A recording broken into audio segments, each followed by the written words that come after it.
Hey guys, bit of a different video for you today. So this past Sunday we ran the first ever subscriber tournament. It was a lot of fun, kind of experimental because it's the first time we've ever run a tournament this large. It was quite the turnout. We had 22 full teams compete in the tournament on this Sunday. So today's video is going to be all of the matches that occurred on stream on Sunday. So there's less, I suppose, educational content. If you are looking for some VOD reviews or some, tips for different heroes or any of my tangents, this video is not for you. So if that's what you're looking for, hope you have a great day, and I'll see you tomorrow. However, if you did compete in the tournament or you're interested in looking at some of these tournament games, then by all means, enjoy the video. Now, quite a few of them were casted. Some of them were better than others. If you only want to watch one of them, I'm going to provide a link in the description to the match that I think was the best out of any of them, and it was actually pretty cool. I'm not going to spoil it, but it's definitely worth the watch. So if you're only going to watch one, check the link in the description, and then go watch that match. Now, if you've made it this far into the video, we're looking for volunteers who would be interested in helping us run these tournaments in the future. As this tournament went extremely well, and there was a lot of great feedback about wanting this to happen more often. So we're going to be doing our best to try and have these tournaments run more often, and if you are interested in assisting, I'm looking for at least 4 individuals to assist with running the tournament, specifically during the group stage, since if we expand this to the future, and we actually have a host, or some sort of physical presence as a caster's or an analyst desk, it's going to be less practical for myself to actually run the tournament while hosting, casting, analyzing, or anything like that. So enough of me rambling. You'll find the link to the application both in the description below as well as on the Discord. Enjoy the video, and you guys have a great day. Okay. Here we go. We're playing Jayne. First match in the group stages, coming out between Team 1 and Team 4. Team 1, of course, the favorites going into this match. We have Treefire, Tapra, Zeth, Stu Potty, 19, being the captain from Team 1, Tensalius, and Fondle Me. On the blue side here in Zhang. On the red team, Team 4, we have Common Jew, 24, Hoopla, Bill Nython, Lorenzo, and Cheesy Leech. Now, of course, the fan favorite is our boy Tapra on the Diva. Going to be looking to see... Is Cheesy on the team, or did you join? Did they just have the lobby open? Oh, they had it. Oh my god, Cheesy just invaded the tournament.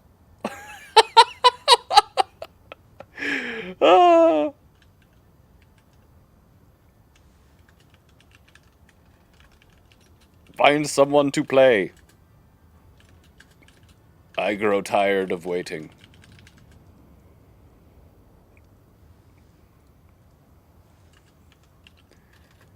Have you looked in subs?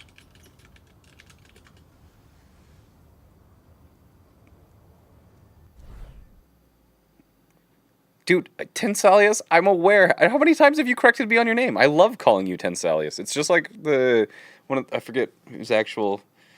Oh, what was it? Anyway, it's just fun mispronouncing people's name. We have our 5th or 6th rather. Good, invite him. There we go. Dead Scorpion finally here. Scuffed tournament. But we got Team 1 versus Team 4 here. Tapra, the god. Scorpion is a fucking mongoloid. Oh, man. Now arriving at Lijiang. Okie dokie. Here we go. We're now doing Night Market instead of Garden. So, of course, back to it. The match has not started here. There we go. Team starting. Of course, Team 1, captained by Stu Potty, led in spirit and carried by Tapra, who's going to be rolling on that Diva. Tensalius. Okay, Tensalius. Yeah, Tensalius is just being a little bitch there. So, yeah, definitely. Unfortunately, Tensalius's presence on Team 1 does not make me want to cheer for them. But Tapra is just too good. So we're going to have to be cheering for our boy Tapra. Now, looks like we're just starting to figure out some compositions here. Looks like Team 4 is taking this extremely seriously, already pulling out the Brigida, the Reinhardt, the Zarya. Neither team really wanting to pick compositions until they see what the other team is doing, as both teams, I'm sure, have the stream open and are stream sniping each other. There's absolutely no way anyone from Team 1 or Team 4 would be doing such a dirty, low-down, just terrible thing such as stream sniping, right? That would be awful. If you hear me, Okay, looks like last-minute switches are coming in, trying to juke out each other with... Yeah, they were definitely trying to avoid the stream snipes picks. They're all changing around. Tensalius looks like he is rolling out on the Hanzo. And let's look at our boy Tarpa rolling out on the Diva to support Fondle Me on that Reinhardt. The Pharah is out on the other side from Team 4. They're in the open here. Pharah just getting some focus. Both teams look to be posturing towards the point. Tarpa getting a little bit in front of his Reinhardt. Getting demexed slightly there right off the bat.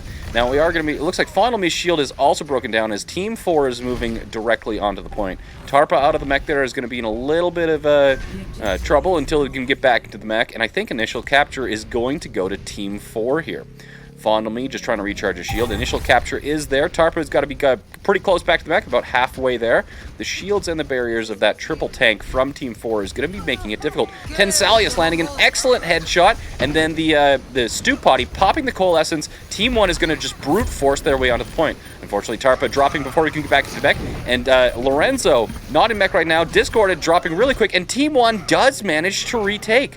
Only going to be about 22% on the capture as Team 1 takes the cap, and Team 4 is going to be forced to regroup.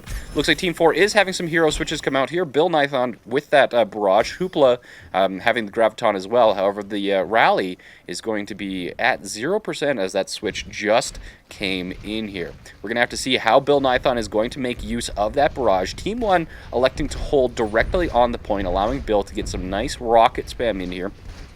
Team 1, they are coming in, or they're holding the point. Team 4 already on the point. Fondle Me right up close, trying to get some action done. Hammer does land 2. Transcendent comes out to save them, but Transcendence is out of range of the Moira and McCree, but no, they were able to actually keep things together. The Barrage, and the Tarpa! Oh, Tarpa puts the defense matrix down, but it wasn't enough.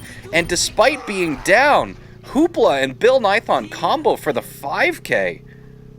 Wow, and Hoopla emoting on the point in celebration of that 2v5 recap. Fuck you too, Bill. I know you don't play Pharah. Looks like Team 4 is going to be able to regroup on the point before Team 1 can come back to recontest. Fondle Me a little bit in front. 24's pin does not land. He does have healing on him. As Coalescence, another one comes out from Stew Potty as Bill Nithon right now uncontested. But uncontested means alone and away from his team. High Noon coming in from the back here, picks up one, and that's going to be despite the best efforts from Hoopla and Bill Nithon. The capture is going back in favor of Team 1 as we have a back and forth here. Tarpa doing a great job. Didn't quite have enough defense matrix to shut down Bill Nithon, but this time I'm sure he's got it. Now Lorenzo has the Diva Bomb on his next to fight. However, Fondle Me with the hammer down is going to be a big threat to Team 4 as they try and retake this. This is 50. We got about 60% for both teams. They're pushing in towards each other. Looking to see what we can do here. First hammer swing is coming out. Yeah. Fondle Me, of course, looking for that hammer. There it is! 24 doesn't shield it. That's a 4-man slam. The bomb is up, but I think 24 is going to stand back up, and the bomb doesn't catch on none.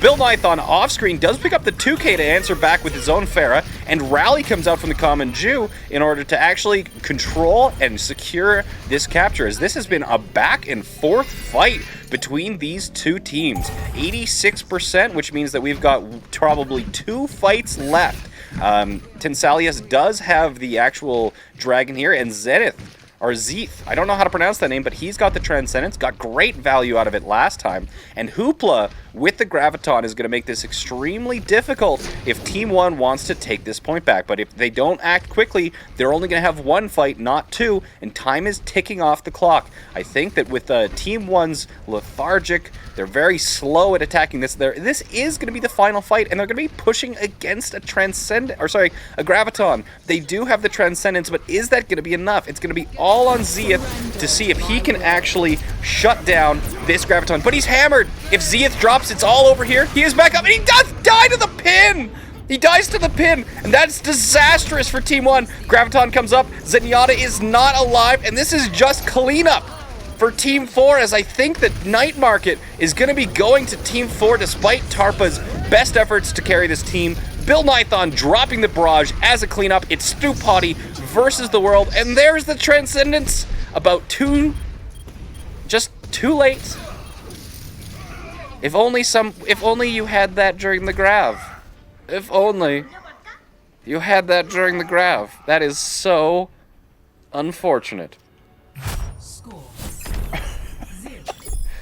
It was very possible. Team 1 had two different opportunities that they could have won that match. They could have taken a faster fight, or they could have used their Transcendence. But, 'twas not to be. Now, we are seeing some switches come out. This is going to be a best of 5, of course, between Team 1 and Team 4 here, so all is not lost. Team 1 can afford one more before they're in real trouble here, but looks like we're having some switches onto a dive composition. Fondle Me and Tarpa running the Winston and the Diva respectively, whereas Stupotty and Ziath swapping onto the Mercy and the Lucio respectively, with Tensalia still on that Hanzo. Now, it doesn't look like we are having any switches from Team 4, as they're going to be crossing the bridge with this triple tank composition, the Reinhardt, the Diva, and the Zarya. The dive immediately comes in as Fondle Me is looking for some cleave, backs off, but I think he's in trouble as he's being pushed around the dojo, looks to jump out, does manage to escape, and Ziath with the huge boop onto Hoopla. Zarpa just putting the damage in down to 24's shield, which has got to be dropping down real quick, and Ziath, 2 more kills! The triple kill boop master from Ziath, getting 3 kills to blow this point wide open for Team 1, and they are still in this game. They have made some critical mistakes in the last map, but they're saying right here, right now, that Garden is our map. Let me show you how this is done. Bill Nython, of course, spamming rockets. Despite that long, prolonged fight and all of the opportunities for environmental kills, he's only sitting at 56% ult charge, having been outdone by a Lucio. Hoopla and Bill just positioning, posturing, trying to poke for some extra ult charge. But Team 1, Ziath, having that sound barrier is going to be absolutely massive. Those 3 boops giving him the first ultimate of the game with the sound barrier. Fondle Me jumping right in. Looks like Brigida and the Tracer have trade, but Stu almost falls into the pit. Dead Scorpion is popping the Coalescence. Looks like he's throwing around like Goku. Stupotty, is he going to fall into the pit? Unfortunately, Stupotty dropping into that pit. And Ziath, it's going to be, are you going to waste this sound barrier? Or are you going to save it for the reset? Unfortunately, if you aren't able to use the sound barrier in this fight, then the advantage you gained by charging it first was irrelevant. However, Team 1 is going to get up to 47% before Team 4 does flip the cap. However, this is going to be extremely difficult for Team 4 to answer back here. Tensalius, excellent headshot onto the Pharah, which means that without a Mercy available to Team 4, this next fight is going to be a 6v5 if they can take it quite early. The Dragon coming out, doing a perfect split, cutting Team 4 in half. Kamanju and 24 are split off from their healers and are easy pickings. What an excellently placed Dragon from Tansalia, showing its uses outside of Graviton. And Bill is back. Well, they finally managed to remove the arrow from his head, but look, another one got put right back there. Yeah, just another one right back there. You dead. Consalius just showing the Pharaohs that you don't think you're safe just because I'm a projectile now. So, Tarpa is coming up on ult. Let's look at our resident carry, see what he is doing. He's being doing a great job here supporting Fondle Me. Now, could be going for the boop here. The Pharah is up. Environmental is out. Defense matrixing the Pharah, doing an excellent job there. DMs the barrage. Excellent work from Tarpa, keeping the team alive. Hammer down comes down. Tarpa does have the bomb available to him if he needs. Is he going to use it? He does use it to remech. Excellent choice. Forces 24 to pay attention to him. Is he going to get back to the mech? He doesn't. Hoopla finds him and kills him before he can remech. It is at 80% though, and ticking up as Team 1 is coming back and trying to recontest. Looks like Tree Fire here just stalling, and does stall long enough for Fondle Me to get on. And is Tensalius going to be able to stall it out? No, but it's 89% for Team 1. What a fantastic stall out here. So if Team 4 loses at any point in time here, they are going to lose Gardens, and it's going to be 1-1 in this best of 5 on Li Zhang. Now, on this ultimate, Tensalius again with that Dragon. He's been charging that extremely quickly. And Ziath still with the sound barrier. Not sure if that's first or if he's found an opportunity to use it yet. Hoopla jumping in, does land the stick, and gets Ziath. Huge kill. That's going to be a or no, never mind. Stupotty right there with the res, keeping them in the game. Trading Mercy's E ability for Tracer's Pulse Bomb. Huge. However, Team 1 showing that they are pretty slow in their movements and recontesting. There's the Dragon coming out one more time, trying to split the team as they initiate on the dive off of the Dragon. The Moria, after being pressured by Fondle Me, is going to be popping Coalescence to survive, and Sound Barrier comes out with Zeus to try and sustain this dive against the higher composition. Tarpa is demeched here. 24 drops the pulse bomb off his shield, and it's still any man's fight as Team 4 has a slight advantage here, moving past 85%. We're now in the territory of last fight as Tarpa is just getting bullied by the Common Jew, and Bill Nython drops the barrage, picks up 2, 24 picks up 1 more, as it looks like despite a very strong start to Team 1, Team 4 is going to be going up 2-0 as we're heading to what could be do or die for Team 1 on Lijiang Control Center. Score 0-2.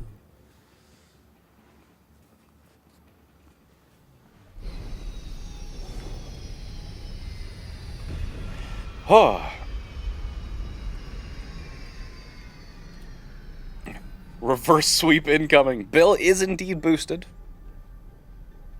He paid me for the boost. We duoed. It was hard to bring him out of bronze. You know, I had to. Bill's so boosted. It was hard to boost him out of bronze. He was so heavy. 3, 2, Anyway, as we're doing that, round 3. Tarpa's going to have to put on his carry pants even more. He's going to have to put on a second pair of carry pants if he's going to bring Team 1 back to victory. They are running the triple tank with the Junkrat composition here. Very strong. No Brigida present for Team 1, though, as Team 4 is taking the center ground. Sorry. Team 4, where did you end up?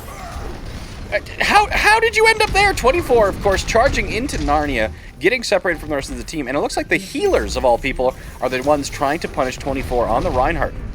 And it looks like Team 1 is split 3-3 with Tensalius dropping. That's going to be an unfortunate reset here as they're going to have to back up. A little bit of a chaos caused by Team 24's errant pin does get...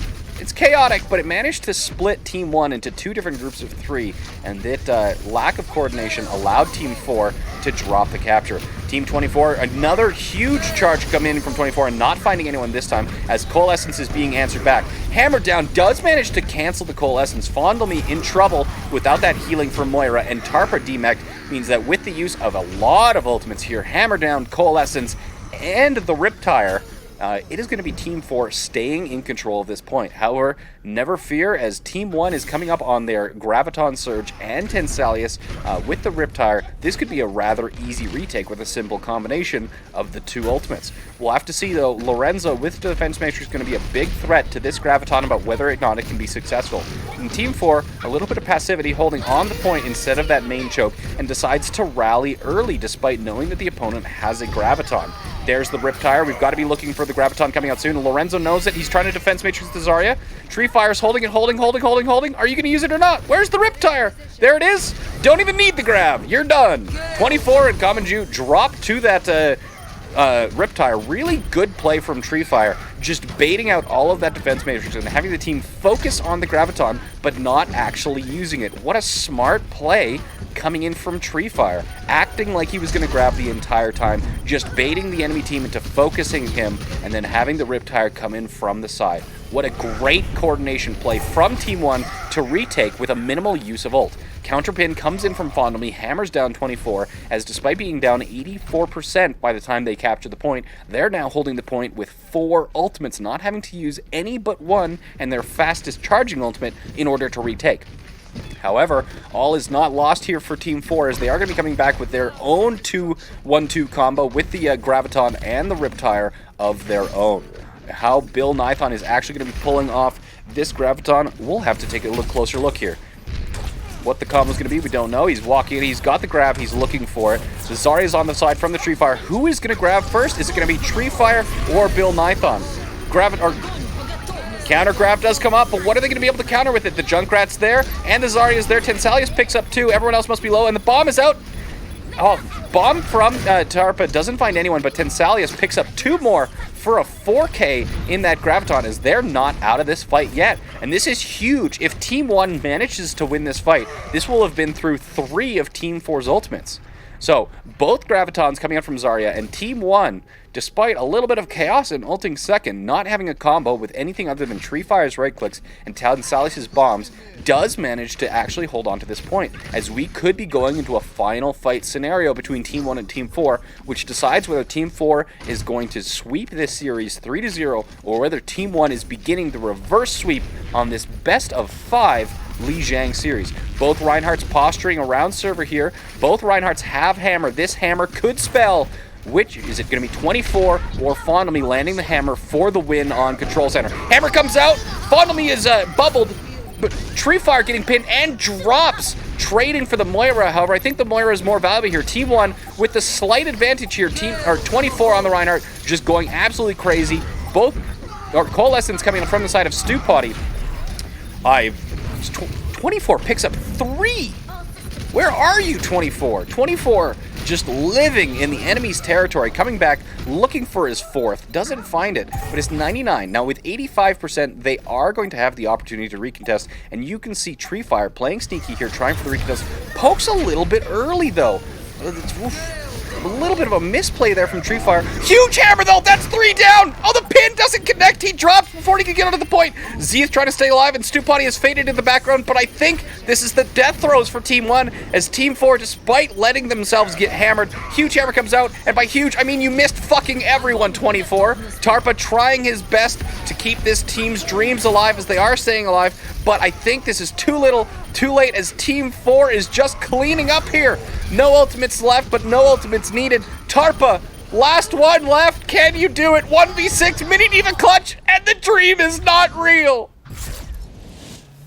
Team 4 taking the victory over Team 1 in the group stages. Don't worry, we're not in single elim yet.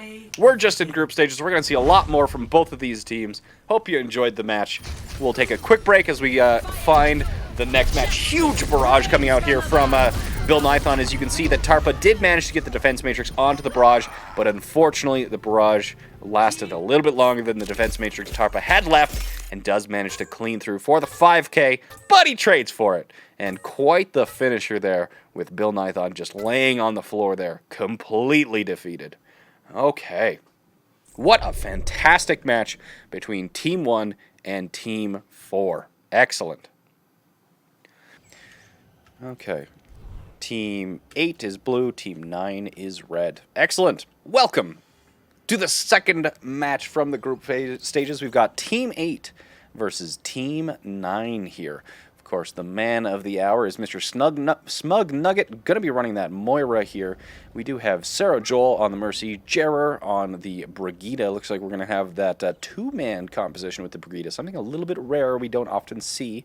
Watermelon on the Diva, Strong Toot on the Winston, then Wakia Midget, and Ocassis rounding out the DPS roster with the Tracer and the McCree, respectively. On the other side, we're going to be seeing more of a heavy-duty composition with the Moira, Zenyatta, and Brigida from Team 9, coupled with the Hanzo, Zarya, and Reinhardt. So a very standard, this is the meta composition for Season 10, but of course it is a composition without any ability to use or contest the high ground other than Hanzo's wall climb. So if Team 8 does manage to take that high ground, they can use that to assault Team 9 pretty much unilaterally. However, at some point they are going to have to engage. IKEA Midget doing a great job getting onto the high ground. Got to be really careful, the Storbow's right next to you. IKEA Midget drops right away. Ocassis does land the flash on Wheat Thins, however isn't enough to finish him off, as with this fight happening right in the center, the Winston Diva versus the Reinhardt and the Zarya, unfortunately, the Reinhardt and the Zarya is just going to be a stronger tank lineup, and especially with these 3 supports coming in from the side of Team 9, it's going to be extremely difficult for Strong Toot to be able to do anything against this team, as the initial cap does go in favor of Team 9. The dive into the backline, Wheat Thins manages to pop heads as he does pick up Jerrer, however, already have the High Noon here, but Roarinator, long distance, no, he was flanking! Roarinator!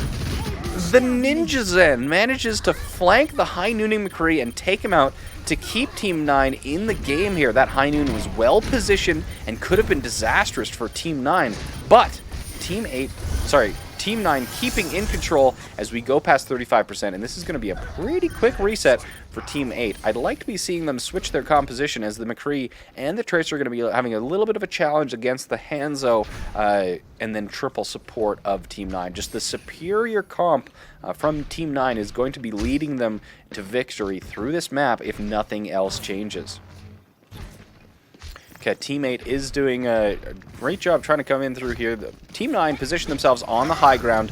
Oh, the pin in from Narnia. He's alone, and Bubble gets stunned out of his hammer down by Jared. That's absolutely huge. With the Reinhardt down, Zarya and Brigitte's effectiveness has dropped both dramatically, and Zenyatta, a Kia midget, manages to find the kill, making this a 6v4. This is just bleeding. How long can Team 9 stay in control of the point?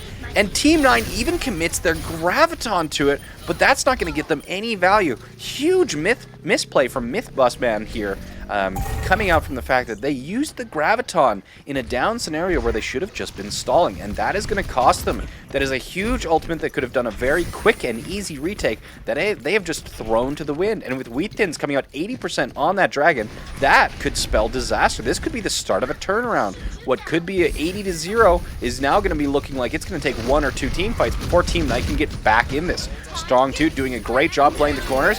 Pulse Bomb comes out, as well as that bomb. Bomb finds Mythbustman, and he is not having a good game. However, hammered down from McGregor is going to be charged up really fast. He's getting a lot of cleave there. However, he's too low to use it. Watermelon over aggressively. He is charging. However, McGregor does get killed by Ikea Midget, who flanked around. Ikea Midget doing an absolutely fantastic job on this Tracer, despite the presence of Brigitte, Moira, and Zarya on Team 9. What a fantastic job here. Now, they have to be concerned about this hammer down. There's only one opportunity for Team 8 to be able to block this hammer, and that's Strong Toot's Winston Bubble. However, if he uses that Winston Bubble, then there is literally nothing that Team 8 can do to try and stop this hammer. If he just hammers here, how does that not pick up the Diva? Unbelievable! The fucking Reinhardt's hammer down doesn't catch Watermelon, only getting the Reinhardt, and despite having a free hammer, only finds one. That's... the ultimate gods have not been in favor of Team 9, as Team 8, despite having the weaker composition, is staying in this. Strong Toot does get onto Wheat Thins, however, that, again, McGregor's pin doesn't fall. However, Wheat Thins doing his best to stay alive with the assistance of that lunge, kiting away from the Winston and Zarya's bubble. Wow, Wheat Thins just giving Strong Toot the jukes, does manage to pick up the kill, and at 90%, we're going to see the cap go back in favor of Team 9, which means that they're going to have one recontest, and we're going to have a final fight for this first point of Oasis City Center. Again, Team 9 is rotating to that high ground. Really good choice. There's only... Oh my god, Wheat Thins! They have families from downtown! Absolutely crushes the dreams of Team 8 by landing a long-range headshot from what looked to be like 80 or 90 meters away. And I don't care how much faith you have, there's not much you can do when one of your primary healers drops before you're able to even engage.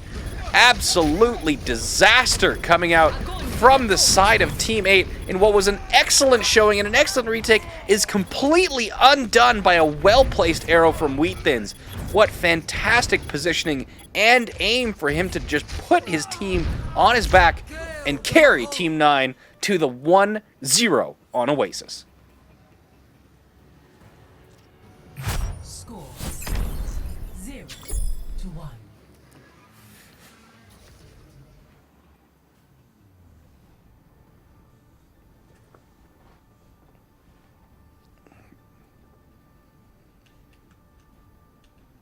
You guys don't like swearing when I cast? I will try. Okay, I'll try. I won't swear.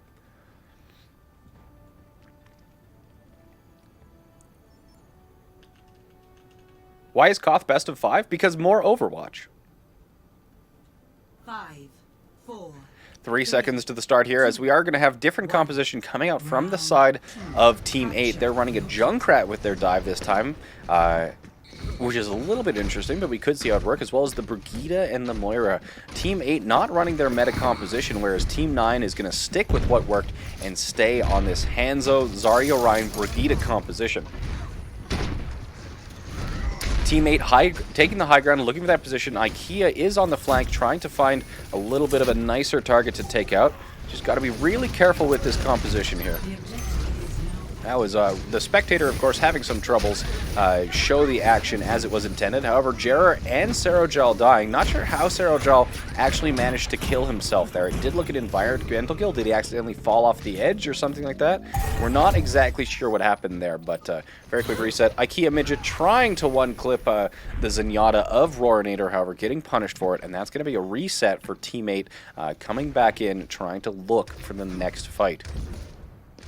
And no ultimates are online, however, Strong Toot and Ocassus are both getting close. IKEA Midget just going to be coming right up on that pulse bomb, as Team 8 is going to be looking to position here against this stronger composition. They're going to be constantly fighting at a disadvantage. However, Wheat Thins gets IKEA Midget, but IKEA Midget himself manages to trade for the Reinhardt. That's an absolutely fantastic trade if you're Team 8, and they get Dirk Hardpack momentarily afterwards, as Brigitte's effectiveness is dramatically reduced when the Reinhardt is managed to get taken out. With Miss Busman's personal bubble going down, he's pretty vulnerable. However, the concussion mine knocks him to safety.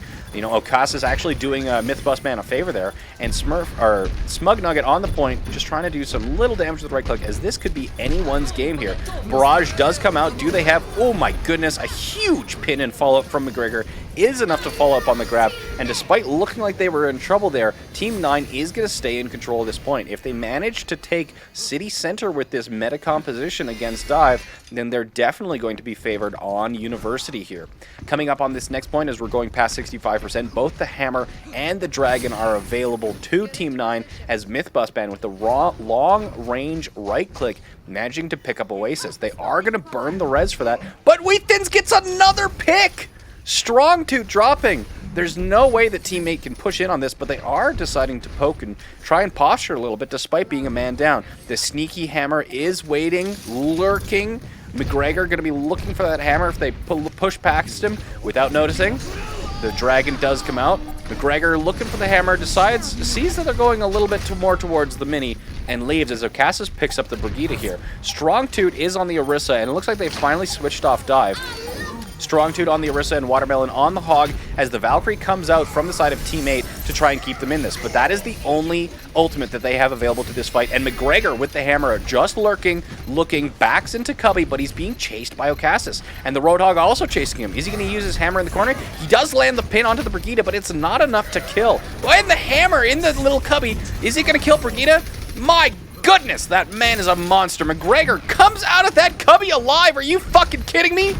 That man has a different lease on life, and he puts another charge in, gets hooked, and he's still alive. That man he finally drops the Strong Toot. McGregor, I don't think any Reinhardt has that much health or survivability. What did that man have for breakfast? Holy smokes. Fights them all, takes them into the Cubby, and says, I'm not trapped in here with you. You're trapped in here with me.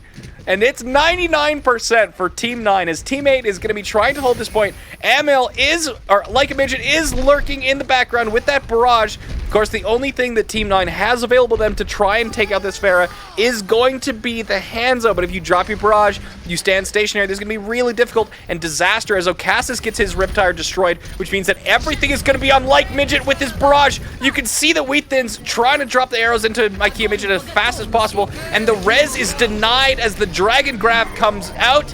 And with that, I think Team 9 is going to be retaking the point, and they're going to be going up 2-0 on Oasis. Wheat Thins finishing off Strong Toot with that Stormbow. Is there anyone who has the ability to recontest this point? Like a Midget coming out on the side. He has to recall, though. That's disaster. IKEA Midget can't even touch. As we're going to the third and possibly final map on Oasis. 0-2.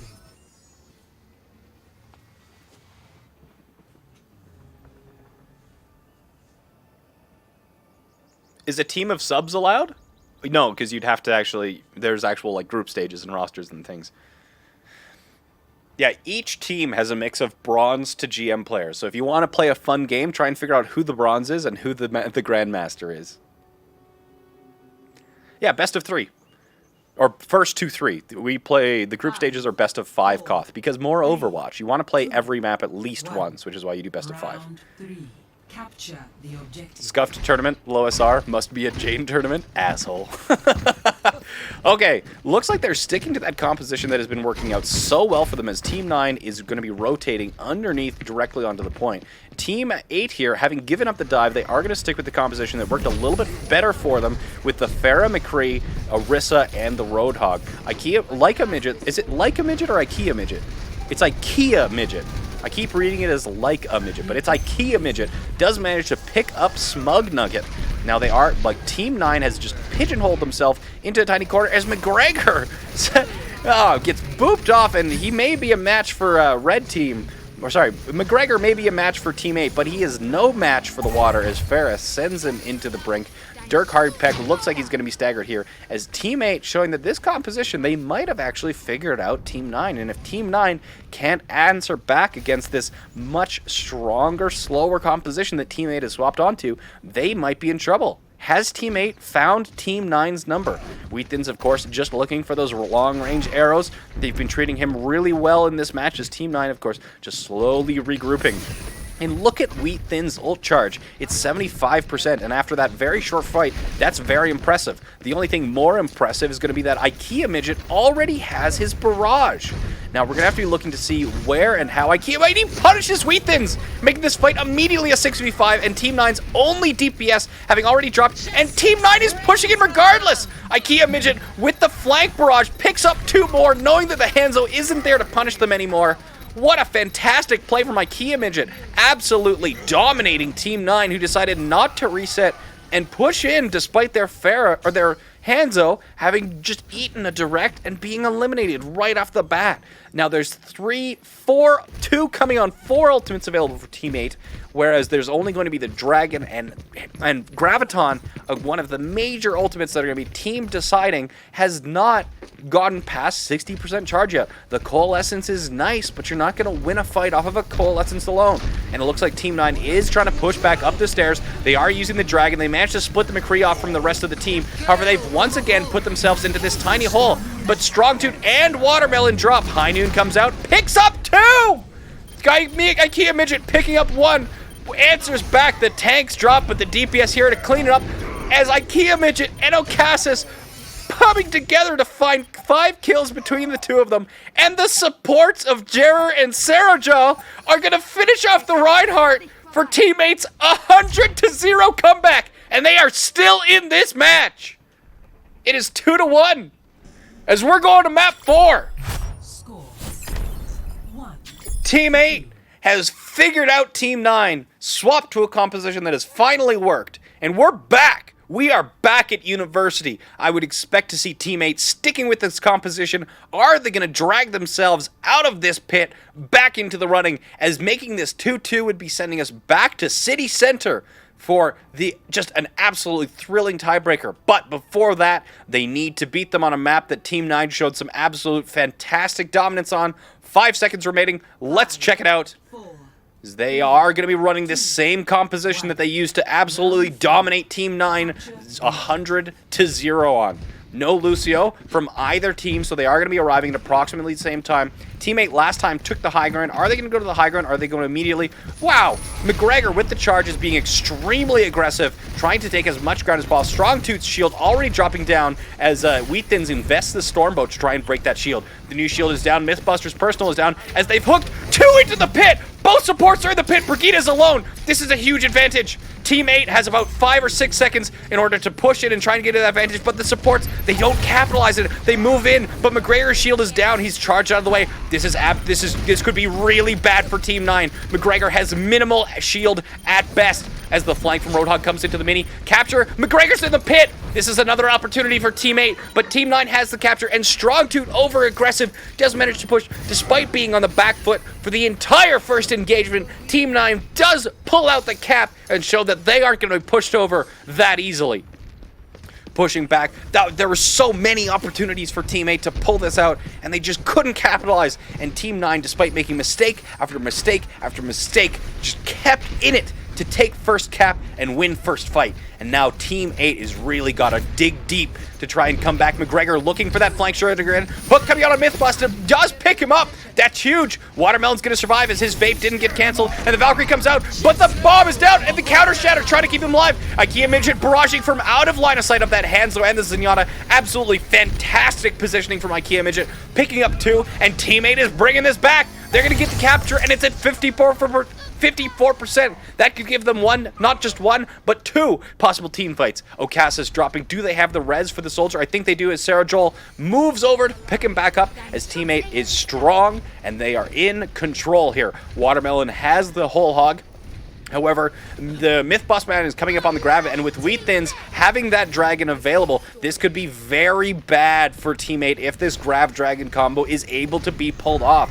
And there's nothing from the side of Team 8 that can stop this combo. If it's pulled off, they need to play split. Watermelon is dropping that whole hog. Dirk Hardpass shield is down. Are they going to drop the Brigida? They do pick up the kill onto the Brigida, and Watermelon is pushing in, but this combo is still available to them. Mythbuster has grab. It just came on. He's hooked. Bristles out. There's the grab. It's only picked up both jigs. Spring Turf uses the Fortified to get out, and they survive. No! Strong Tooth drops! It's 5-5. Can you stay in control at this point? It's 45. We're almost even. This is anybody's fight. Another barrage from IKEA Midget.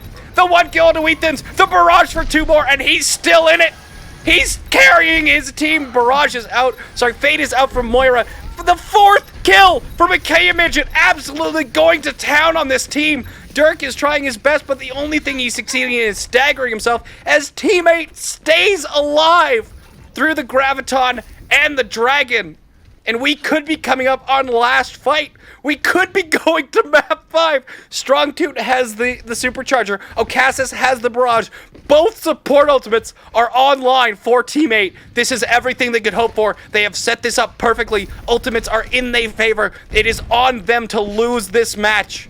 How are they going to do it? McGregor pushing in, Watermelon trying to get that early damage onto the shield. Ocassus being pushed on the high ground. He's going to have to retreat. IKEA Midget, Watermelon gets Smug Nugget. This is disastrous for Team 9. McGregor looking for the hammer, and the last second shield from Strong Tooth blocks it. Unbelievable. McGregor doesn't get quite pulled into the pit. Watermelon on the flank. Ocassus with the supercharger and the tactical visor. He's going wild. Team 8 is doing it. We're going to be getting a map 5. McGregor kills the supercharger as well as the Orisa, but it's not going to be enough as IKEA Midget putting the exclamation mark on the end of this sentence as we are going to be seeing a map 5 between Team 8 and Team 9. What a fantastic showing from IKEA Midget. What a round! My will made real. Score Water break. 2-2.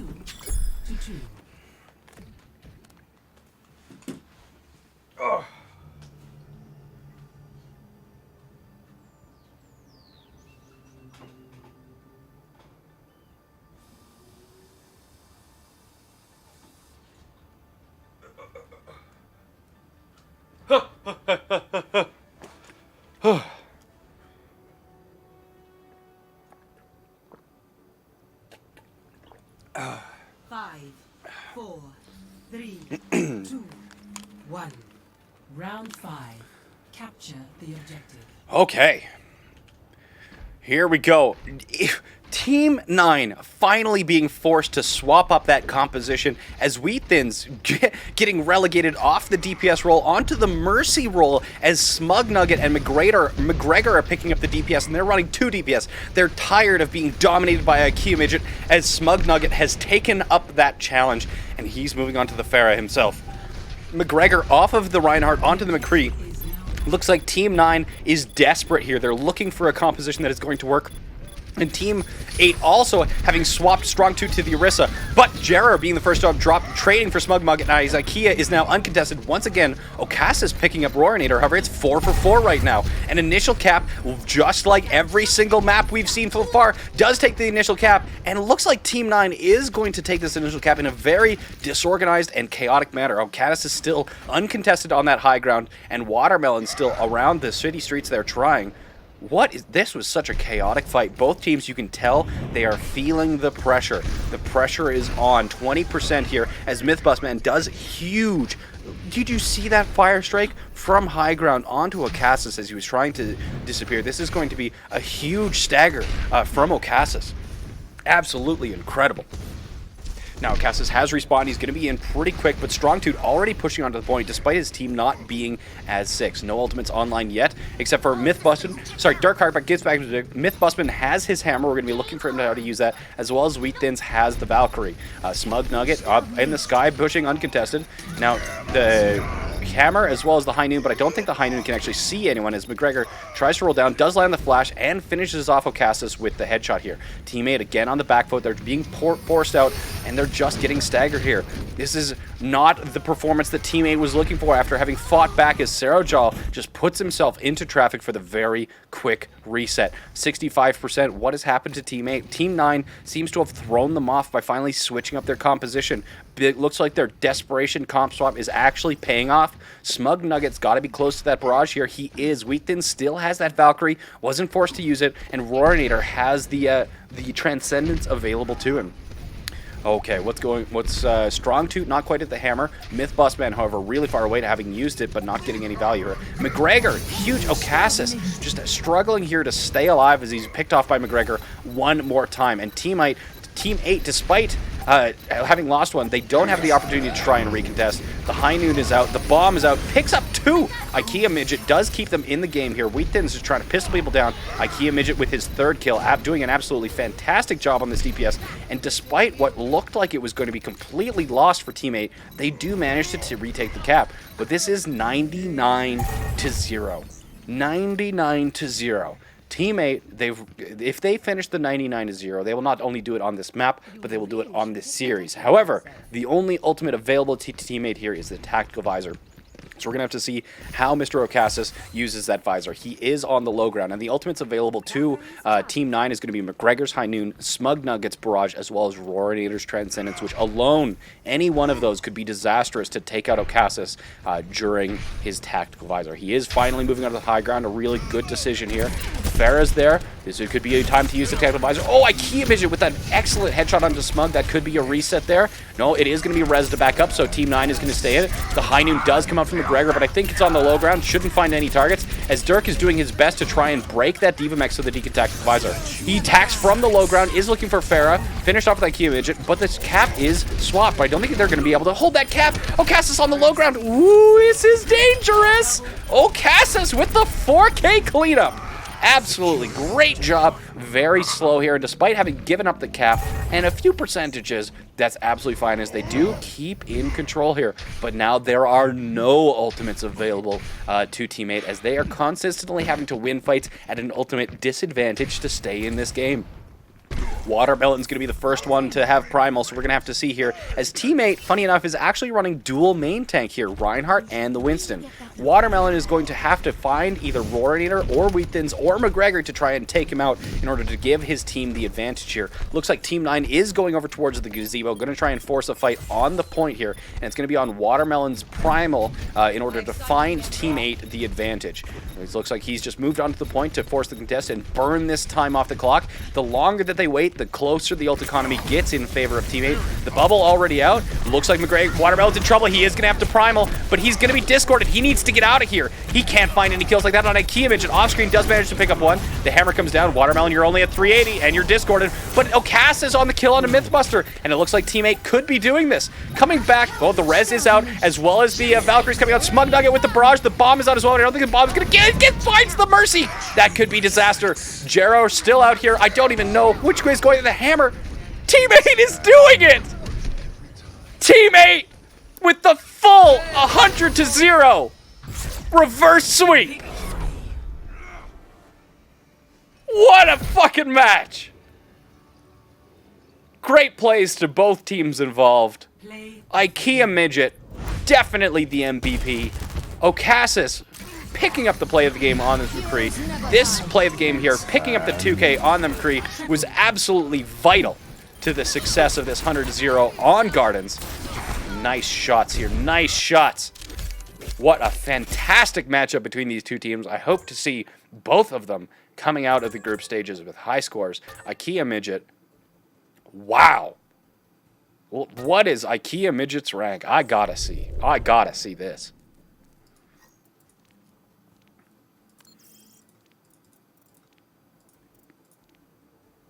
Looks like he hasn't played since Season 7, but he was a Masters support main in Season 7. What a fantastic matchup between these two teams. Whew! Whew! Whew! What a great match. Great match. Okay. Let's plug some results in and then get on to the next one. So, Team 16 versus Team 13. Okay. I'm going to take this one a little bit easier because the last one kind of killed my voice. So we're going to take this one a little bit easier.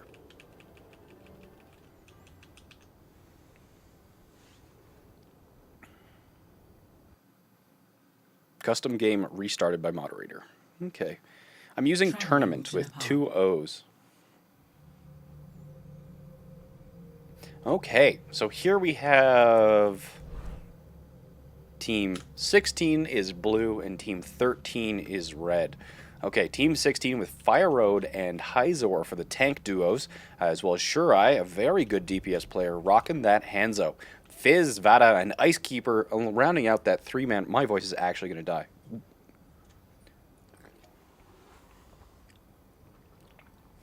I'm sure Coke is the right choice.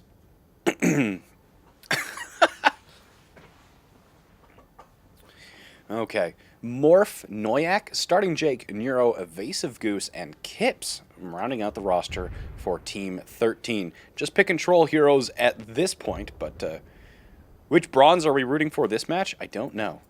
Let's play a game of Spot the Bronze. We'll vote who you guys think is the silver or the bronze after we watch the game.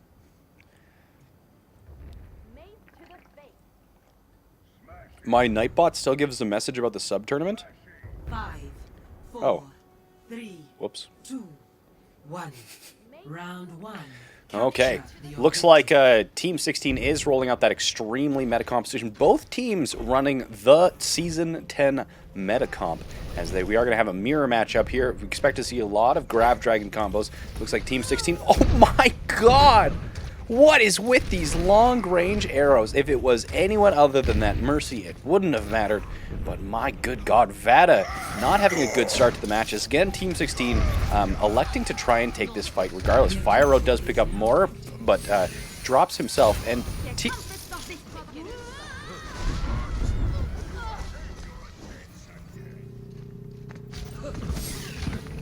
You might want to keep your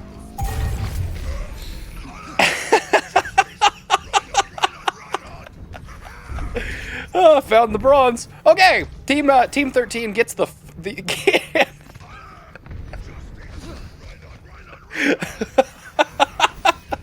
Okay, 13. Team 13 gets. I can't. Give me a second, chat.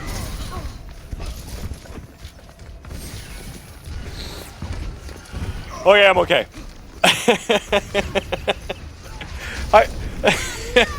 Hyzor dropping to that stun combo as the rally does come out from Kip to try and just clean it up here as well as give them the armor advantage.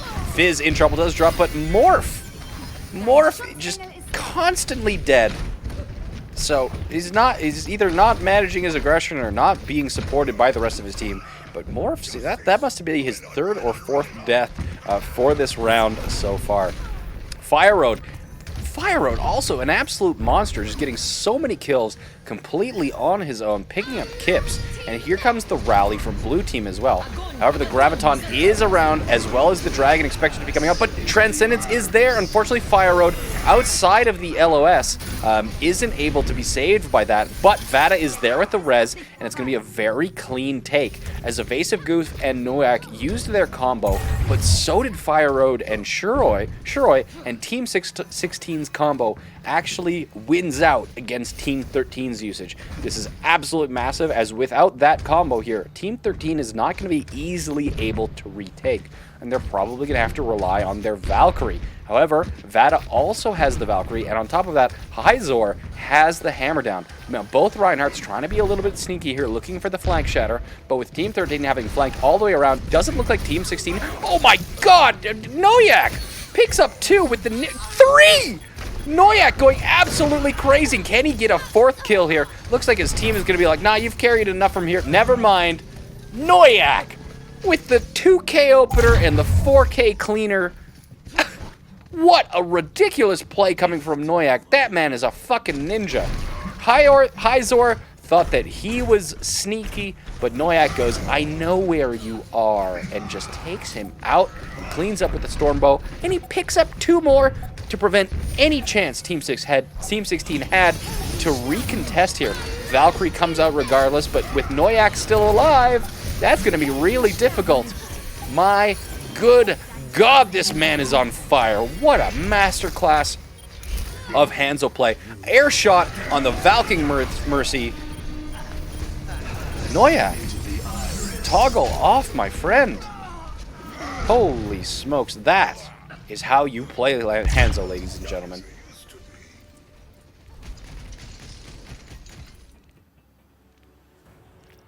Well, Score He lives up to the title of Grandmaster. Of course, both Hanzos on these teams are Grandmaster. Sure, I believe is Smug Smurf. Yes, so we have two This is not don't think this is imbalanced. This Vada's like, fuck this, I don't want to go against Noyak, and I don't blame him. Leaves the game, hopefully he's coming back in here. So these games are not imbalanced. Both Hanzos on both teams are Grandmasters, but not all Grandmasters are equal, and Noyak wants to make sure that Smug knows that.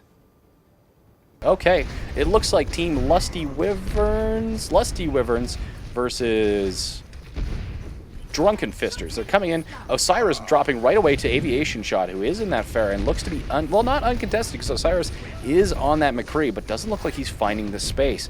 The combination of Aviation Shot on Pharah as well as Naomi on the Hanzo is going to be a very large amount of spam damage that I'm not sure that Team Drunken Fisters is actually going to be able to handle. Now, of course, to have two DPS in this meta, you're not able to run the triple support. So we're going to have to take a look at the composition, and it does look like the Team Lusty Wyverns is actually running just a Mercy and a Zenyatta. They're not electing to go for this triple support composition. While on the other hand, Team Drunken Fisters isn't running triple support either. They're running Mercy Brigitte, with their DPS being the combination of McCree and the Junkrat. Naomi and Aviation Shot pick up a kill on their own. Rez comes out from Gyatto to keep them in the fight here. As Hammer comes out, does knock down two, both tanks on the ground, and a pin from Red Clone onto Wordman will take him out, but Naomi taking out, or dropping the Stormbow into trade, plus two more with the Dragon is going to keep Team Lusty Wyverns in control of this point, as Gitao trying her best to stay alive, even though she should probably be contemplating death as quickly as possible in order to reset. That's two fights for Lusty Wyverns, and they also have the barrage available to them, which can be very dangerous on this point if they hold up immediately this choke. Doesn't look like it. There, the Dragon has come out, but they don't have anything to combo with it. Doesn't look like anything will be needed other than the W key, as Team Drunken Fisters does pick up three. Naomi gets one, but that's immediately rezzed, and then Aviation Shot, not finding an opportunity to use that grab, or that barrage, will die with it, as finally Drunken Fisters do manage to retake the point and move directly up to the choke, where they hope to hold Team Lusty Wyverns at bay.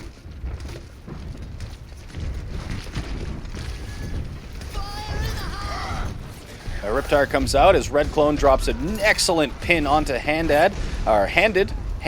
Daniel. Bounce picking up two with that Riptire into Naomi and Celebrax as Aviation Shot cleans up, and this is going to be another very clean fight in favor of the Drunken Fisters. Okay. Here we see the Fire Strike coming in just to build that charge. You can see that 5, almost 6 ultimates available for this side of the words are hard. What the fuck is their team name? Lusty Wyverns. So we're gonna have to see which ones they use, and hopefully it's not all 6. Pulse Bomb comes out onto Handy Daniel, and Osiris does manage to fix him out. Aviation Shot with the flanking barrage picks up 2, making it 3-3, and Stormblast kills Aviation Shot. Means this is a 3v2 in favor of the Drunken Fisters, and Gitao, getting that res in the middle of the fight, manages to make it a 4v2, and the Graviton comes out to cancel out Celebrax's Valkyrie. The counter pin from Handy Dad is trying to keep himself alive, but he just goes for the reset and he drops off. The cap almost sneakily trapped, or almost flipped from Lusty Wyverns. However, look at the amount of ultimates they used. They used 4 ultimates and got nothing for it. So now they're going to have to use their Dragon and their Transcendence to try and take back this point during its last retake, whereas Red Clone and Gitao both having their ultimates, and this could be absolutely disastrous for Team Lusty Wyverns if Red Clone will manage to slam this hammer. Handy Daniel is away from his team. The Dragon does come out. Is Transcendent? It's not. Is that a 4K? 4K from Naomi, as Wordman does manage to build his grab in time to combo with it, as they're going to be capping, and not a moment too soon, as Team Lusty Wyverns retakes the cap before Drunken Fisters can quite get it to 99%. And what does Drunken Fisters have to try and retake this point? They still have their hammer, they still have their Valkyrie, but Transcendence available on the side of Vasher is going to make or break if he does outduel Osiris. Can he return to his team in time with Valkyrie? He's coming back in. The hammer's out. He's lands. Are you going to use your Valk? Why are you not Valking? Or Trance? That's what I meant. Oh my god, he lets one die, but I think it's going to be enough to stay in control. Woo, my blood pressure can't handle that, man. Cut it a little closer next time. Hammer, The last hope available to Red Clone is knocked as Vasher puts Osiris into the ground with the second headshot. Oh my god. Vasher, let him play the game, please. Score 0-1. Zen, why are you not using Valk? Zen, please, Valk. Zen, res me. Zen. Yo, Vasher just put Osiris into the dirt, 2 spawns back to back. That's an absolutely great comeback for Team 13, who weren't looking as strong, but they do take the first point in this best of 5 Li Jiang match. Okay, are we seeing some swaps here? We are, as we're going to see Naomi go onto that Brigitte to make out the triple support composition, while Aviation Shot is rolling out on the Junkrat. Now, on the other side, we are going to see the fact that Team 16 actually started with the Lucio and then swapped onto the Mercy, so they are going to be having positional advantage moving into this server fight here. Looks like we are running actually not mirror compositions, as Osiris is running the second DPS, and Bounce picks up the kill onto Celebrax. That's going to be, the charge comes in from Red Clone. It's stopped by Naomi with the shield bash over. He pays for it as he immediately gets punished by Osiris, and Bounce makes that a 4K in the opening fight, and he celebrates with some 360s and a spray. What an excellent opening fight from Bounce there. 4 kills from the Junkrat. Well-placed mines despite that recent nerf to the projectile spot. And this is going to put Team 13 on the back foot, as Bounce is going to have the Riptire almost immediately here. Bit of an over-aggressive push from Stormblessed. Does get himself punished with that shield bash. And there's the Dragon coming out. It does split off Handy Daniel and picks up 2. And Handy Daniel is going to be very quick to drop with Stormblessed being punished. Stormblessed got rezzed and then immediately got re-punished, not having a very good match. Now, they are going to be holding up with 5 as Stormblessed, already having used the res and then getting killed a second time. He's going to be coming back from spawn, but Red Clone wasting shield health here like it's going out of style. But don't worry, because Team 16 has 4, coming up on 5 ultimates. There's the Graviton coming out. There's the Dragon. However, the damage boost a little bit late onto Osiris from Gitao, but it is going to be enough for the 3K, and doesn't look like they need Stormblessed at all, who has finally arrived here. Gitao with the Valk, Bounce still with the Riptire, and Red Clone having that hammer to match Handy Dad. So Handy Dad, it's going to be on him to try and take this fight and move it back into his favor. See if he can't land that hammer down through Red Clone's shield. Tire is destroyed by Vasher, and Aviation Shot Andrews back with the 2K, making this a very clean fight for Handy Dad. And the pin bubble lands at the last moment, though, keeping Red Clone alive. Handy Daniel's in trouble, trying to retreat back away. Needs to punish Red Clone for the quick cap here. Looks like he is going to be doing it, and both Reinhardts are going to be holding on to their hammer. This time it's going to be on Red Clone to try and find that hammer to open up the fight. We'll see how he respawns and how he's going to be looking for this hammer. He's charging back in. First kill from Vasher again onto Osiris here. Both Reinhardts posturing as the rally does come in. There's the hammer. It only finds 2, and they combo it with the Graviton of all things, which is hopefully going to be enough to actually win this cap. So a lot of ultimates firing off from both teams here. Vasher's Transcendence keeping them alive as soon as the stun wore off, but it looks like Team 16 is pushing back the Vengeance. Swoot especially, that's his 3rd kill he's found in this fight, and he's been the backline. He gets the kill onto Wordman as well. 4 kills coming in from Swoot as he celebrates with the emote. What a strong showing from Swoot, as there is going to be the possibility of a recontest, but with 13 seconds left. Oh, a huge pin! But the bubble does keep him alive. The Riptire's coming up from Bounce. Who can it find? Doesn't find. It does find Aviation, and it's going to be a 6v4. Very tall order here for Team 16 to try and win this fight here. The Lusty Wyverns look to have a much poorer showing this time, whereas the Drunken Fisters are going to even this up, making it 1-1 as we're moving into the 3rd map.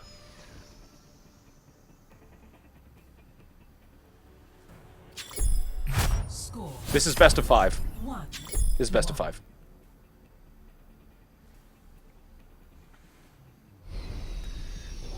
The blue team is Drunken Fisters, red team is Lusty Wyverns. Lusty Wyverns and Drunken Fisters. Remember that the only prize for winning this tournament is a super sweet, super colorful, shiny roll on the Discord, and that's it. That's it. That's all you get. That's all you get. 5, 4, 4. Hey, I love you too, Shuffle. Okay, with that capture, it looks like Drunken Fisters is coming back with a vengeance, switching back onto that McCree-Hansel combination, and they're going to be heading to white instead of across the bridge. Let's see what Red Team is going to be running. Aviation Shot back on that Pharah. He was very successful on Night Market, leading his team to the first capture. And Osiris, with that huge amount of burst damage, picks up Handy Daniel. Celebrax somehow kills himself. Found the bronze. Celebrax somehow killing himself is going to really ensure that Team 16, Drunken Fisters, takes this initial cap on Gardens, as Aviation Shot is going to be forced to try and retake against this Hanzo McCree Mercy, which can be very, very challenging for a pharmacy. Naomi onto this Junkrat means that Team Lusty Wyverns are actually running the double spam of the Junkrat and the Hansel. That's a lot of damage, and with only the Mercy Brigida, no triple support, this is not a lot of damage that Team Drunken Fisters can easily absorb here. The charge very dangerously, putting him super close to the edge, and he's in deep. Swoot picks up one, Aviation Shot with the flanking barrage picks up two, but Osiris answers back, and Swoot, an absolute monster on this Diva. That is his third 4K fight. We've got to spectate this man because I want to see how this aimbot works. My god, Swoot, an absolute monster on this Zarya. Every time he gets high energy, the enemy team just drops like flies. Osiris, well, you know what? Drunken Fisters just simply living up to their name. The Graviton is available to them. They are going to be using it, despite Osiris's. You know what? Fuck Osiris, fuck Hanzas. Who needs them when you've got Swoot?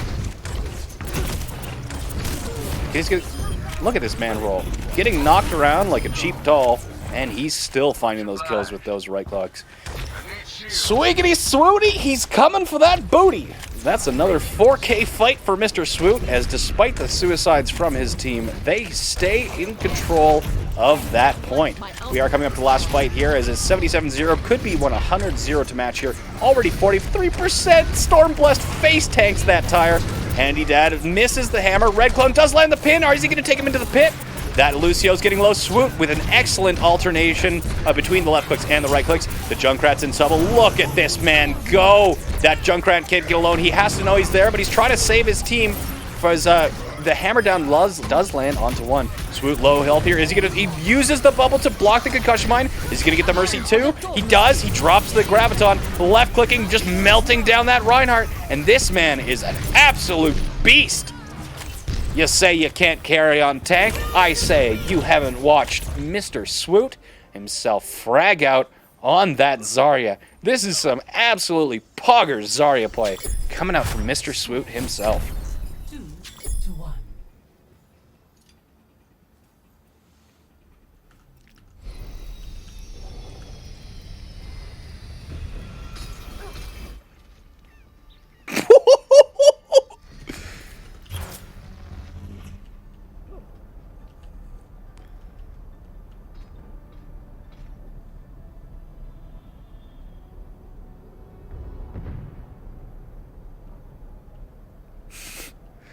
Yep. 5, 4, 3, 2, 1. Round 4. Capture the objective. Okay. This could be the final match. Of course, Team Drunken Fisters did manage to take Control Center against Team Lusty Wyvern, so they're going to be looking for a repeat here. Hopefully Stormblessed has a little bit of extra survivability. Red Clone going for that charge, but he's getting punished. This is turning Swoot into the main tank, unless, ooh, that sneaky res, as Wordman doesn't even notice the Mercy getting that res directly behind him. Stormblessed survivability still a problem, as he is the first one to drop that cannot be res, but don't worry. No fear, Swoot is here, except for he's not, because Vasher makes him disappear with a nice shot to finish him off. Despite that effort from Vasher trying to take out the carry from Lusty Wyverns, it is going to be initial cap for the side of the Drunken Fisters if they ever decide to get onto the point.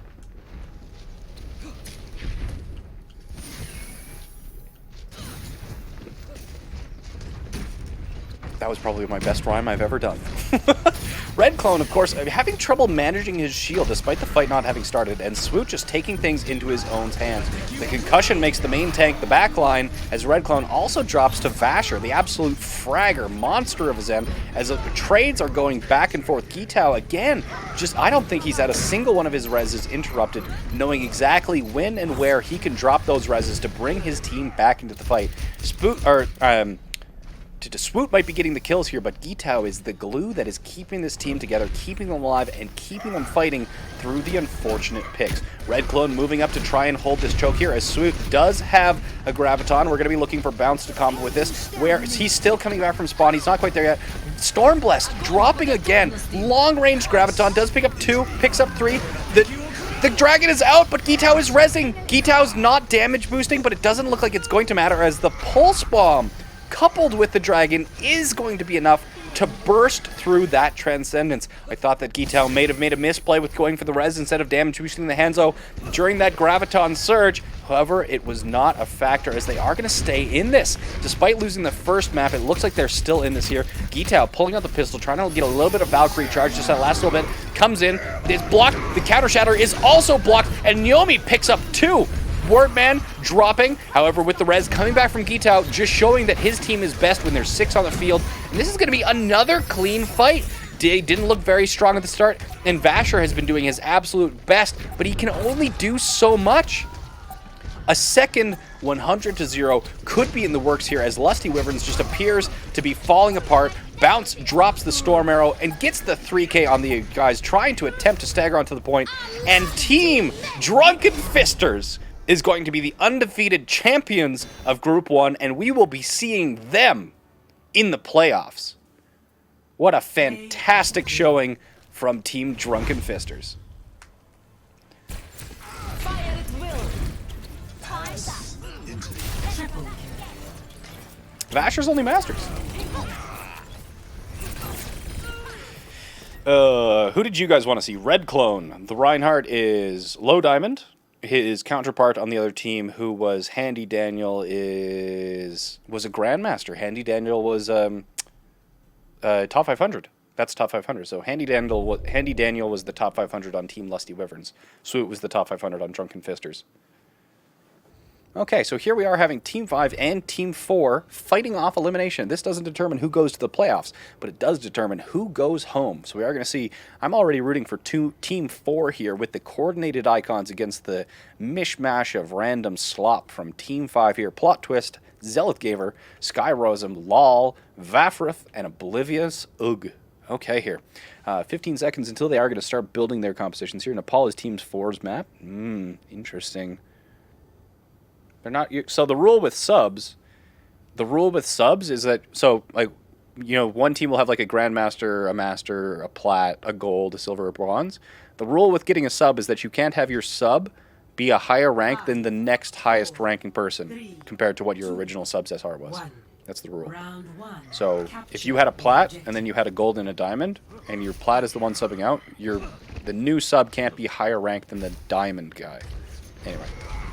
Okay, moving on to the point here. Looks like we are going to see a Lucio for, I think, the first time. Zealot Gamer is picking out that Lucio. It looks like we're going to have a Soldier and a Hanzo coming out from the side of Team 5.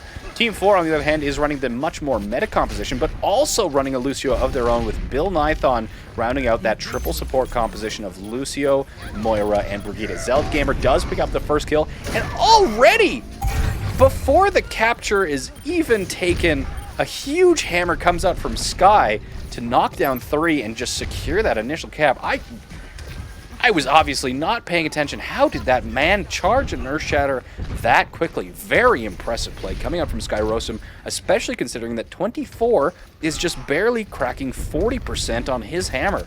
Team 5 making a statement with that hammer. Next ultimate to be coming online is going to be Deadly Scorpion with the Coalescence, as Hoopla is switching off whatever DPS he was playing before and has gone onto the Tracer. However, the Sonic did notice him on the top left, so that blue team, Team 5, does know that they're coming from the left side, and it looks like they've already rotated, anticipating attack from the left side here. 24 dropping down, looking to be aggressive. Skyrosum and 24 just starting to swing on each other, as the Coalescence is giving the advantage slightly to Team 4.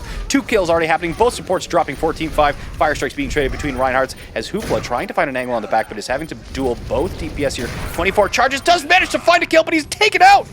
And LOL on the soldier lives to fight another day as 24 is taken out by Plot Twist right before he smacks the pillar, and that's a retake as Team 4 manages to take the cap and is going to get a massive stagger onto Oblivious. 53% on the cap for Team 5 as Team 5 is going to be having to regroup here. They are not going to lack for ultimates as they have their Grav Dragon combo if necessary, as well as the tactical visor that Valkyrie from Barfas, as well as Sky Rosam's hammer, the same hammer he used to open up that fight on the first point by picking up 3. Stormbow used from the Elitist, trying to break down Sky Rosam's shield as Yak's very aggressive. Both hammers coming online here. Sky Rosam charges out, gets stunned out of it. The dragon comes out, it finds 3, and that's going to be enough. Was there an ultimate used on the other side? It looks like Bill Nython did use his sound barrier to try and stop that, but it was to no avail as the Grav Dragon powered right through, and a huge stagger from Sky Rosam. Both hammers still available, and the no Grav is available to Team 4 because they are playing without a Zarya, so it's going to be much harder to try and win these team fights. When you, a massive stagger from LOL in the green room, managing to take out Dead Scorpion, and that's going to buy 10 seconds off the clock. Easy peasy. Going to make this a last do or die fight for Team 4. They're going to be coming in. It's going to be all on 24 and the Elitist to try and get value out of that hammer and the dragon. 24 getting some armor, moving in. He's going to have to outplay Sky Rosam, landing that hammer. He's moving in. Looks like Sky Rosam flanking around, could be hammering in the background, but he drops, which means it's going to be a free hammer for 24. Can he land it? He lands too! That's going to be all that's necessary. The Valkyrie's trying to keep up the Lucio, but it's to no available. Zarya, I don't think there's any bubble, and the pin does not connect. That could be disastrous. He's caught in the background. They are going to play pulling out here, but oh my goodness, that means that Plot Twist gets to keep the energy unless they can punish him here. Plot Twist does get out with his energy and gets the extra ult charge. That was an unlucky pin and could be more disastrous than one thing. Common Jew, are you going to be able to get out? You need your shield bash. Ryan is just going to keep swinging on you. The stun is just going to... That was really close as the Common Jew almost did not escape with his life. He gets back onto the point here. 24 still shielding. Sky Rosam used his hammer. Both hammers came out here. Now we're just posturing for position. The sound barrier is available to Zealot Gamer. Coalescence comes out trying to move the favor of Deadly Scorpion, and the Dragon trying to split the team in half, but that's unsuccessful. All it succeeds in doing is forcing Team 5 to back up the point as the Littlest with a headshot Stormbow arrow right into Oblivious is going to force Team 5 to reset for a final fight as we've got 99%, and one of these teams is going to be walking away with 100% cap. They can't beat both. We're coming in here. The Grav Dragon combo not quite online. Dragon is here, but it's going to be on Plot Twist to build this up as quickly as he can. Dragon, huge, knocks down 3. Sound barrier comes out to sustain. The Graviton is almost ready. Can you take out the... No, the Reinhardt's already charged back up. The Grav is ready. The Hanzo is still alive. Where are we going to let... This is going to be for the win. Can we see the Grav? Look for it. Plot Twist. Can he find 3? He doesn't get... There it is. He catches 3, catches 4. Dragon's coming out. Is it going to find enough? The hammer to secure it. Keeps them in the Graviton long enough for the Dragon to do its work. And it's cleanup onto a Moira and a Tracer as it looks like Teams 5 combo. That Zarya's Graviton that made the difference. Team 4 trying to operate without a Graviton, now forced to just stagger onto the point as Team 5 pulling it off. Hanzo doing a great job staying alive until Plot Twist could get his Graviton, but their cleanup game is weak. Sky and 24 are coming back, and it looks like Team 4's actually bringing it back. LOL and the Littlest both trade. Bill's back, 24's back. Deadly Scorpion's coming back with the Coalescence. He's going to be here soon. The Coalescence is coming out. Team 4 is turning this around. Zarya ult or no. Coalescence is coming back. This is anybody's game. And a huge hammer from Skyros takes out his counterpart from 24. And this is crazy. Have you ever seen a stagger like this? Common Jew picks up LOL. They're still trading back and forth. This overtime talk is clicking. What the hell is going on? Sky Rosam takes out Bill Nython.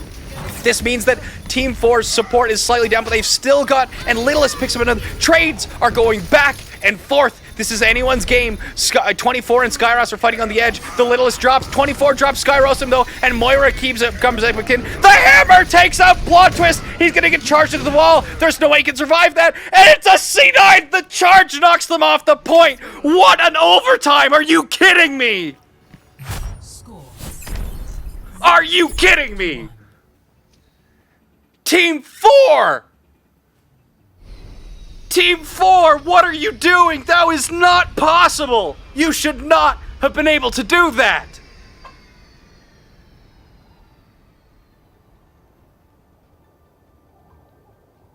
Wow!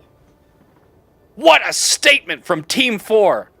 We don't need a Zarya. We don't need your I win button. We'll show you real skill and coordination. Support's doing a fantastic job enabling 24 to just dominate Team 5, put them in their place, and take the first point cap as we move into Village. Doesn't look like Team 5 is going to be going for the high ground, except for Lal, who's moving on the flank, whereas the Team 4 here is taking the high ground. They have the Lucio taking position advantage. Lal getting picked out.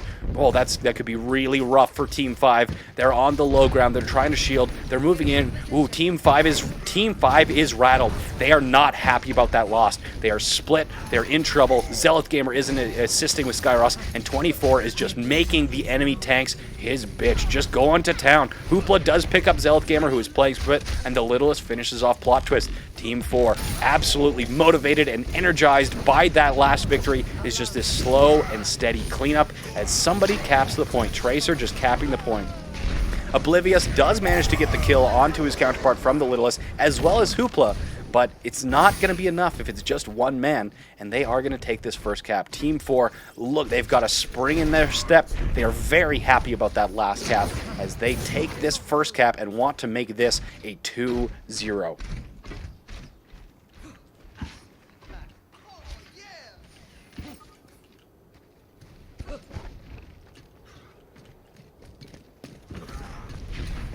Looks like Team 5 to try and recontest is going to the high ground, but Plot Twist only at 40% on that Graviton, while Oblivious does manage to get his Dragon. Zealot eats a Fire Strike. He's going to have to play a little bit careful as the Littlest is trying to finish them off with the Stormbow.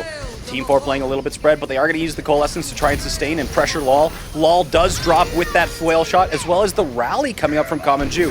Hammer comes out, does pick up 2, I believe, as Varfus and Plot Twist both get shattered, and that's going to be enough for the clean-up. Team 5, the wind is gone from their sails. They're not putting up a fight. Managed to take Team 4 all the way to the 99, but now they're struggling to even put up a fight in these ensuing matches. Plot Twist only at 60%. He's floundering on the Zarya, can't build charge, can't get energy. Team 4 just dominating them, picking them apart methodically, piece by piece, as once again they are trying to go to the high ground, but Team 4 has already rotated. They're expecting this advance, and they're going to hold them in this choke with the hammer available to Skyros. It's going to be on him to try and get through 24's barrier to land a hammer. There it is! Right through. Manages to do the hammer tech, lands 24 and Deadly Scorpion. Unfortunately, doesn't manage to land it onto Bill Nithon, who drops the sound barrier to sustain his team through that stun. However, Team 5 is answering back. Skyrosum does follow up with 2 more kills of his own, and Bill finishing off Plot Twist, who is still, as we pass 90%, not to his first Graviton. Sky finishes off another target with a pin. That's 3 kills for the Reinhardt, the man in charge, the man with a plan, as 24 is coming back, trying his best. He's only got 1 support with him, not 2. As the Graviton has to be coming back from main. It's at 96%. Hammer lands on that Moira. However, Kamaju tries his best to protect his partner, but it's not enough. And Skyrosum with another huge pin, and Hammer picks up 2. Plot! You've got to use your grab! He finally pulls it out. Is it enough? Is there anything that can finally combo with this Graviton? I say nay, and that's the truth. Littlest is going to be the last one. Team 4 to be cleaned up as Sky just menacingly looks at him through the other side of his shield. And Team 5 does finally manage to take this point from Team 4. Rally does come up trying to give Team 5 a little bit of sustain against this team here that they are going to have to be fighting off. A perfect sweep back 99-0, and ultimates are clean on both sides. This is a clean sweep. It's as if this was the first fight. It could go either way. It could be 50-50, and for Team 5 that means that they have a 50% chance of just straight up losing. And the hammer comes up, but it's canceled by Shield Bash, and the charge goes right into the Dragon as Team 4 is coming back with a vengeance. They're using the sound barrier offensively to push their advantage. Plot Twist only at 42% of the grab. There's nothing left in the bank. The fuel tank is empty. Team 4 keeps charging straight ahead for the retake, and this is going to make it 2-0 for Team 4 as we move into map 3. Trying to come for the stagger, the Bad Manners hammer. Can the Lucio make it on? He can't, as Hoopla puts a fist in his ass and stops him from contesting. The news. Score 0-2. Oh.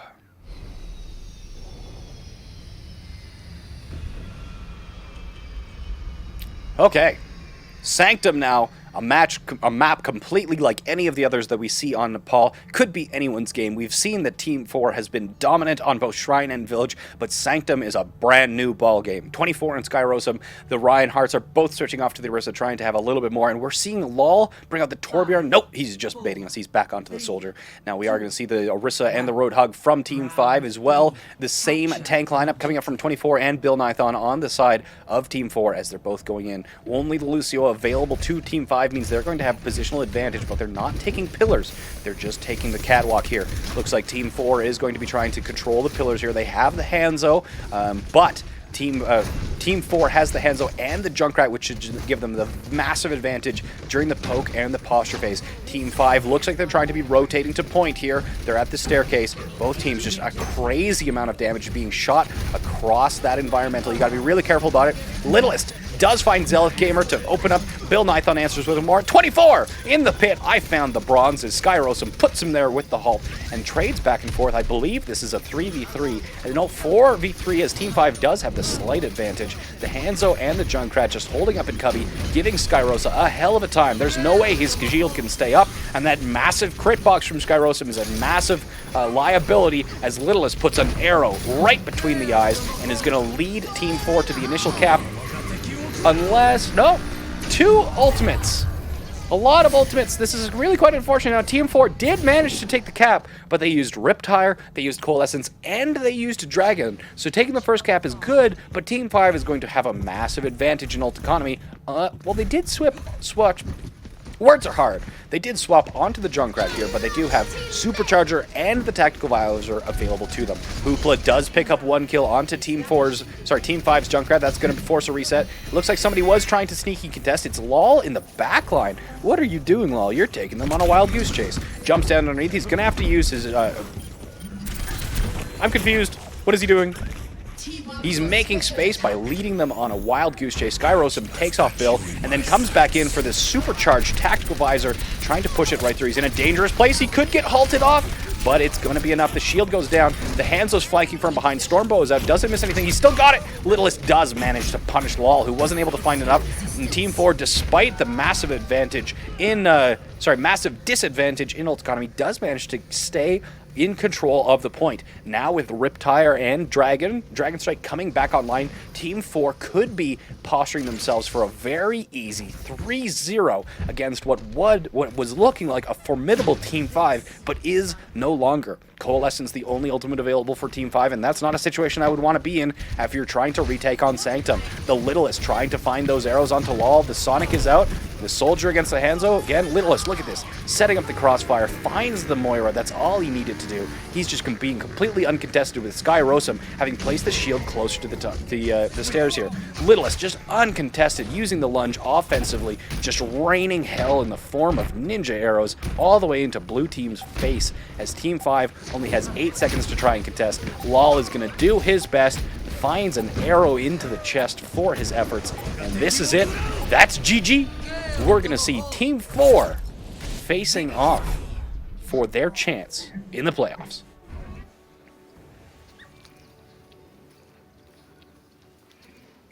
Play of the game.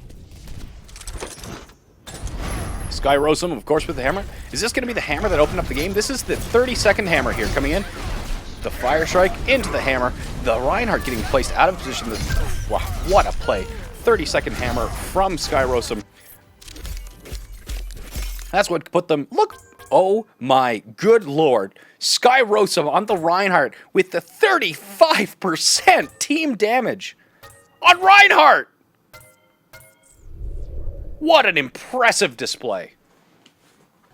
3, 2, Okay. 1. We'll see here as Team 21, the red team, is here coming out. They're rolling.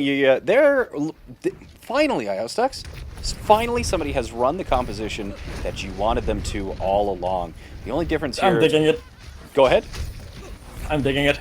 You're digging it? This is gonna be great, dude. Now Team 15 is defending with the Junkrat and the Hanzo having swapped out the Junkrat instead of the Brigida. How big of a deal is it that blue team is not running a Brigida here?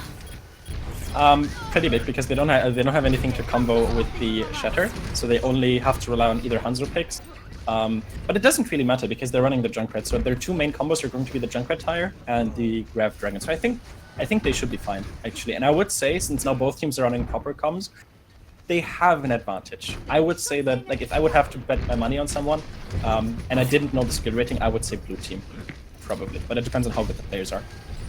Okay, here we are coming in for the second fight. Decker's retreating with that new ability from Hanzo with the lunge, as Osiris is taking the high ground. Grav already coming out less than a minute into it, and there's 3 kills, as blue team is going to be very forced off the point almost immediately. March Girl moving onto the payload, not on the payload, onto the point, just trying to make sure that she doesn't get staggered as red team, Team 21, starts the capture. So despite possible accusations of smurfing and cheating, it's not going to be enough to hold off Team 21, who did walk out of their stage on top. So here into the streets phase again. It looks like they are going to be putting their Brigida on the payload as red team moves all the way up to Bookstore to try and take this fight. IOStux, take it away. Okay, so right now blue team has a massive ult advantage, which is going to help them out a lot. They don't quite have their Graviton Surge combo yet, but the best thing that red team can do is just get free card push, and then ideally get either the Graviton Surge because the Zarya has a lot of energy. Now both teams are coming out with the Shatter. The Shatter by the red team was huge, but they couldn't follow up on it because of the counter Shatter. The guy with the weird name, User Tire, he got 2 kills, great stuff. Red team lost their main tank. At this point, this is going to be really easy for blue team to take away all of the space. However, if we look at their ultimates, they also have to use a lot. So this is going to be a very temporary victory because red team is going to get their Graviton Surge again. And at that point, they're going to have a combo with the Pulse Bomb, which is probably going to be enough to give them the momentum back again. But definitely, there was definitely a really, really solid Ursh with that bash.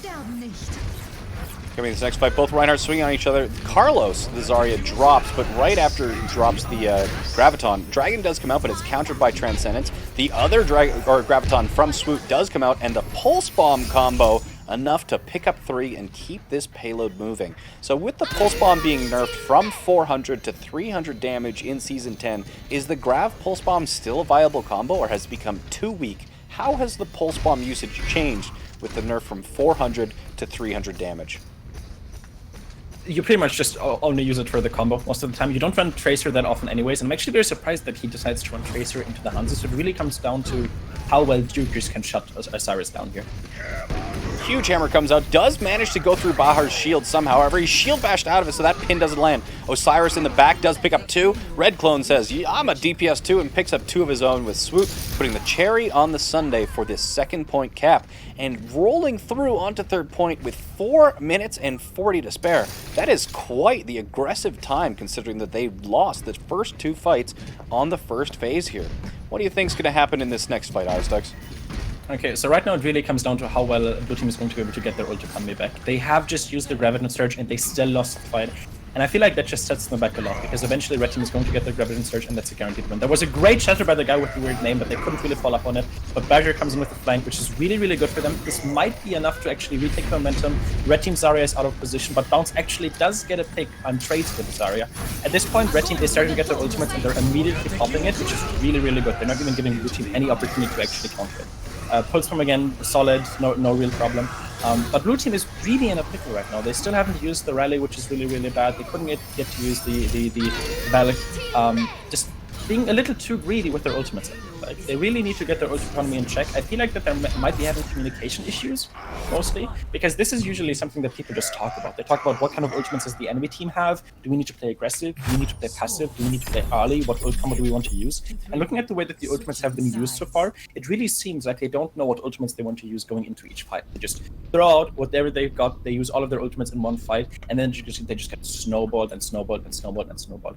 And again, in this situation, if the defensive team doesn't utilize their main advantage, which is being able to start with the game's momentum, right? The attacking team actually has to take the momentum away at the start. They haven't really utilized that advantage much, I think. And it's definitely winnable, and I still think that the blue team actually, like, in my opinion, they have an advantage, but they're just not quite using it.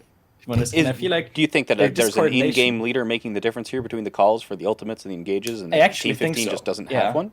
I really, really think so. I feel like if the blue team had a caller, they would be doing much, much better.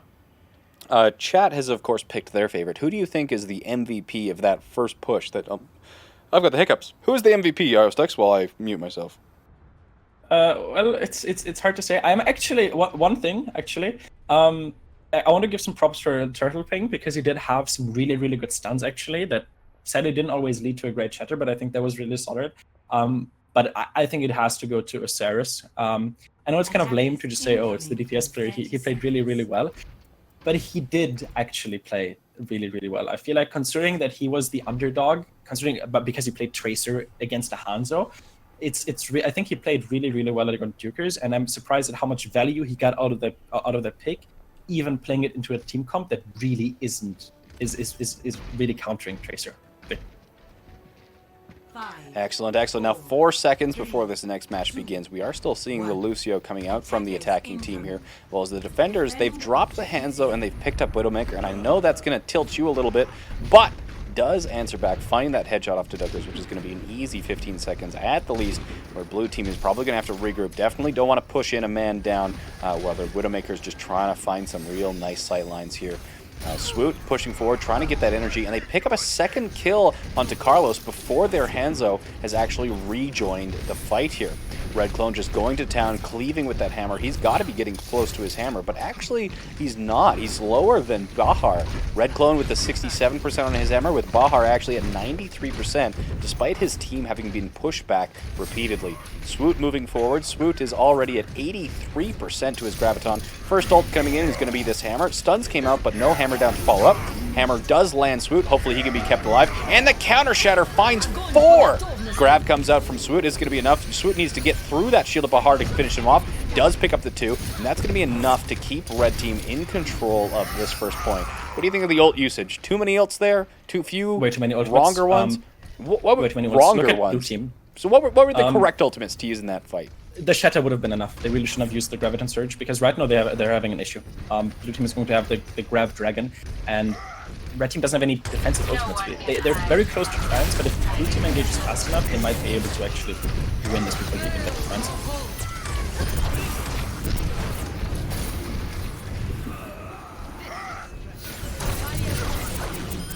Graviton is available to Barcode here. Does manage to kill himself though, but it looks like the attacking team, blue team, is finally able to get 3, make it 4 kills, and they should be able to control this point unless Swoot comes up big here. Osiris looking for those kills. Barrier comes out from blue team, trying to get control. However, the Graviton is coming out. Barrier is still there. Oh my goodness. Swoot comes up massive, finding 3 squishies, no tank to protect them in the Graviton with Osiris's headshot and the follow-up damage. Swoot and Osiris coming together to win the 2v4 and maintain control of the point. What do you... Sound Barrier and Graviton. Sound Barrier came out a little bit early. Do you think that Graviton was really... You know, hindsight, they managed to control the point. Was that a good play using that Grav there? I think... You mean the Red team's Grab? I think Red that was team's fine. Grab. That was fine. The Shatter was just too much. There's the Grab was Graviton. completely Dukers fine. has the Dragon. He is being damage boosted. Hammer comes out, only picks up Stormblessed as he knocked to the ground, but the Grav is still there for bounce to keep everybody alive. Lucas picks up Stormblessed, an individual who's had trouble staying alive throughout the entire tournament, as Red Clone gets punished for overextending and not having the support of his Zarya or his Brigitte. Now finally, Duckers with the 2K really to secure this cap. We are finally going to be moving into Street Phase with 3 minutes and 30 seconds remaining. In case you guys didn't see it, that was actually really unlucky. Dukers was actually a little bit too close to the Graviton Surge, so his Dragon actually showed up almost behind the Graviton Surge, so it didn't actually hit everyone inside of that Graviton. Yeah, and of course the damage boosted Graviton only doing 260 damage to Transcendence, 300 healing, so you need more damage than just the damage boosted Dragon Strike in order to burn through a Trance. There's the Graviton coming out. It looks like it caught all 6, and just the W keys are going to be enough for a very, very clean team kill as Red Clone spins around in circles in celebration of that 3-second wipe. Not even there's any auto hurts there. Okay, blue team should just rally and spawn, to be honest, so that doesn't happen. So that one of the big reasons that you'd rally is that you know, long-range headshot picks can't occur if you've got 400 HP. Not even a Reinhardt pinning you can kill you when you've got full rally. Where's the counter shatter from Red Clone? That's huge. That's going to prevent any follow-up from blue team. However, Dukers does manage to pick up the Mercy. Counter hammer comes out, does get Swoot, and one more. But Red Clone in there peels for Swoot. Swoot is going to survive with that energy and that charge. Lucas finishes up too, but Swoot is running away. He wants to keep this charge, and you can see him basically rocket jumping. What do you call Zarya's like little jump pattern there, getting out? I don't know what it is, but Dookers finds the headshot onto Osiris, so that is going to be an unfortunately long stagger for Red Team as they try and regroup. However, Swoot still having energy. He is going to be a threat, a huge threat in this next fight. Yeah, so right now Red Team is giving up a lot of space. Their tank is starting to push up, which is really, really good for them, but the shield immediately breaks. They can stay up a little longer with the Zara bubble, but Red Team does get the first Graviton Surge. And to be honest, this was kind of a fight that was definitely in Red Team's favor, but I feel like if Carlos had been a little more preemptive with his own sound barrier, they could have actually returned that momentum and at least get a lot more ultimate charge out of it. Because as you can see, they just lost the fight, but they're still not quite there yet with their own ultimates, which gives Red Team time to get the rest of their Hanzo ultimate, and they still have the Stun Shatter, so they need to be very aggressive here and try to win this fight with the Stun Shatter, or a Hanzo pick, I guess, works as well, before Blue Team gets their ultimates. Excellent, excellent. Now, Swoot seems to have Graviton every single fight here. What is it that Swoot is doing in order to get such a high rate of ultimate generation here and really keep getting these, being the master of these team wipes against Blue Team? I feel like, so for one, he's being pocketed a lot. So he has the orb a lot, he's being pocketed by the Mercy a lot, and he overall just plays a lot more confidence. He doesn't seem scared of the Blue Team at all. Like some would even call him, like what he does, overextending. But I feel like he just knows his own skill and he knows the skill of his opponents, and he tries to abuse that as much as he can. Moving in for this next fight, Swoot already back to 72% on his Graviton, despite having used it last time. However, the Grav Dragon is available to Blue Team, and Transcendence up for bounce. This is going to be a fight with a lot of ultimates as 30 seconds remain on the clock. There's the Graviton. The Transcendence is out as the counter Grav Dragon comes out, and that is another super fast, super clean team wipe from the side of Red Team. Team 21 putting Team 15 in their place. 10 seconds remain. I don't think they can even get to the cart, and we might be seeing Team 21 in the finals. The charge is coming out as Bahar is going to try his best to touch the cart, but 2, 1, 0. That's all she wrote. Yeah, so Team 21 advances to the finals. Blue Team made a huge mistake there. Ideally, what they should have done is they shouldn't even let the defending team get around that corner. They should have used their Graviton Surge on one side of the wall so that the other team gets sucked towards that wall, and then the Hanzo just essentially shoots a blind dragon because they were all clumped up. But the problem is that they let the Blue Team walk around that corner, which, or in this case the Red Team, which allowed them to go for the counter Graviton Surge. Excellent. Excellent analysis there, Stux. I didn't even realize that myself. Really good insight there. Now, we are going to be going into the finals here. Let me know who you're supporting. Type the 1 in chat if you are supporting the Drunken Fisters. Type the 2 if you're supporting Pogtastic 6. Let your allegiance be known.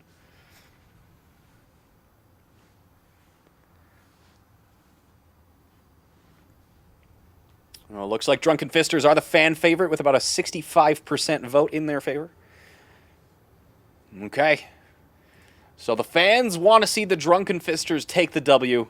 Let's see if they can make it happen. 1 minute is on the clock as the teams can start up. Comp. Yeah. What do you think of these? What do you think of these comps, IoStux? So I feel like Symmetra on attack doesn't have as much value. Maybe with the rework, maybe, probably not. I feel like running Ana solo support might be a little bit iffy, especially when you play Doomfist, because Doomfist is a character that likes to play in the front line, so it's going to be very hard for Dipsys to actually get any heals off. There's not a lot of synergy with the Mei wall, because even if they split somewhere, actually there is kind of, so that it could work. Could work. Not gonna lie, could work. Probably won't, but it could. It's always good to be optimistic. Also, we need to keep in mind, Number probably knows what he's doing. He's like what did you say, top 500 player? Yeah, he's a top 500 player. He shouldn't be, yeah, like you shouldn't question. Like if he's streaming and he tells you that you should play Torvin attack, like who are you to argue? Some random gold player. Listen to your superiors, boys. No, of course, just trying to prevent those stream snipers from figuring out their composition. They are swapping on to the more classic triple support, or triple tank, if you consider Brig that off tank, with Silently Shot on the Widowmaker. Now, of course, the defenders running the composition that you prefer with the Hanzo, and the supports that you prefer with that Zenyatta. Numbered and Red Clone just feeling each other out as they move around the statue. Numbered doing that great shield hop, taking a position, getting that energy from the Zarya. Red Clone gets the Steel Bash already into the backline. He charge backs in, but hits the cover as Osiris is fighting. Ooh, does manage to pick up the shot onto Silently in the background, but a very aggressive maneuver from Did he Numbered. just get a 5k? He just got a 6k! It's good. I'm telling you, Swoot's gotta run for his money, as the hammer from Numbered is all he needs. And when I say press W, chat better believe me. WM1, my apprentice, right there. WM1 just murdering everybody, getting a 5K to. We're on quick play rules. We're on quick play rules. You dumb shits. It's okay. Believe, they got this. See, blue team just needs ultimate. I think once they have ultimate, they're gonna be able to use that a lot better than red. I feel like red clone just is kind of feeding a little, but it's okay. It's good practice for him, playing against a top 500 main tank.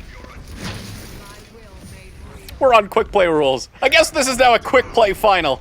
Who gives a shit? Let's keep it rolling. Hammer, counter hammer comes up from Numbered, takes out 3, takes out 4th. Numbered showed that the main tank is superior to the Zarya, as Swoot hasn't even gotten his first Graviton yet. A huge change from the last match where he had them every single fight against Team 15. Well, red team has ultimate, so this is good for them. They should probably use Rally right now. Okay, maybe not. They're not going to use the rally before the fight begins. Now, both teams are going to be coming up on the Graviton. However, red team, Numbered's team here, the Pogtastic 6, not having the Graviton, or the hammer to... The Dragon Strike to actually combo up on that. Counter Graviton with the Dragon Strike. There's the ult combination you're looking for, as finally the Drunken Fisters managed to take control of the payload once more. Okay, in this next engagement, the rally is still available to the Pogtastic 6. I'm wondering if they're going to be using it before the fight, like Iostux certainly wants to see, as well as the Coalescence is available there as well. What do you think the best play is here for the defenders here, having no ultimates available to them, Iostux? What is their best play? Just fall back, hold this corner, but play super defensive. Red team doesn't really have a grab, so they should be fine. They should be fine. Oh, Numbered gets shattered out of his slam. That's unfortunate. Osiris on the side trying to find some with that flanking Stormbow, but not finding anything. Numbered knows he's there. Silently Shot trying to test him, but the McCree Hanzo duel is very much in favor of that Hanzo, but with the rest of his team dropping, ooh, Red Clone managing to get the best of Numbered and actually picking up a 2-man shatter with a 1-man kill onto Silently Shot, but I'm not sure if it's enough. Numbered answers back, showing him who's the better Reinhardt. The Dragon Strike does come out, and Osiris almost jukes Numbered. The Graviton out there, but another Transcendence from Bounce does keep them alive, as Magic Man is going to drop, and Numbered, along with his Moira, is going to have to retreat, as they are outnumbered 4-2. Actually, I'm really impressed with the flank of the blue team's Hanzo. He did switch now, which I guess is fair. I'm not sure if that was really needed. Actually, I don't think that was a good swap at all to the McCree. But I really liked his flank there. Like, I really didn't expect that Dragon Strike, and it kind of just zoned the red team off really hard, so that was good for them. Okay, coming in, Red Clone and Numbered, you can see them both posturing. Hammer only available for Numbered. Red Clone doesn't quite have it yet. They're going to be looking for an opportunity to actually find this. The Boop got Red Clone out of the way. Numbered's got to be looking to counter shatter this. There it is, does pick up 3. However, there is enough follow-up for blue team. Ooh, Transcendence really late. I don't think it's going to be enough. However, Numbered does get the pin onto Red Clone. That's going to give him a really nice amount of charge for his next hammer. So despite having used it, he did land 3. He's back to probably 50% towards his next hammer already. Red Clone also has him hammer. So we're back into it with 3 minutes and 30 seconds left in this game. Blue team has the stun shatter, and red team still don't have their Graviton Surge. They just want to engage as fast as possible so that Maniac Man doesn't even get any energy. This is really good for them. Beautiful shatter into the stun, really good. Hopefully they won't use any more ultimates, otherwise it's going to mess up with their ult economy, but right now blue team is in a really good setup. That was exactly the play that they needed in order to prevent the red team from getting any momentum, and as long as they are going to use their Graviton Surge correctly here, I think it's going to be really hard for the red team to come back. However, Maniac Man is eventually going to get his Graviton Surge, so it really comes down to how much blue team hesitates with using their ultimates in that fight. It's kind of a risk management game. The longer they wait, the more they're going to get out of the ultimate, but the more time they give the red team to eventually make a counterplay. Now with Swoot having this Graviton, it's going to be on him to try and find this grab and find it in a way where they have follow-up. It only lands on 2. pin does land on the Zarya, and Swoot following up with his own right click to finish off the 2 kills. Numbered, again, very far in advance, does get taken out. So that Graviton lead to another very clean team wipe for Swoot, as we are going to be looking for the next fight. The ultimate advantage, you can see that they are at 5, coming on 6 ultimates for Red Team. Now, when you have 6 ultimates, how do you figure out which ones you're going to use, Hostux? You usually, in this situation, since it's going to give them the checkpoint, they should just grab early, which they're going to do, which is really, really good. Again, the combo with the High Noon is a little odd. The Dragon would have done a lot more there, but it's fine. They did use the Coalescence and the Shatter, which is really, really bad for them, using, again, both of their tank ultimates. But I think they really just want to get this checkpoint now. They're kind of tired of the Streets phase. They've been here for 3 minutes. They just want to get to the last phase. And they really don't want to give Swoot an opportunity to get that last bit of his Revenant Surge. Just look at his ult charge. He just got 40% of his ultimate in, what, 5 seconds? So once Swoot has energy, and especially with the armor in the pocket, he's going to be a force to be reckoned with.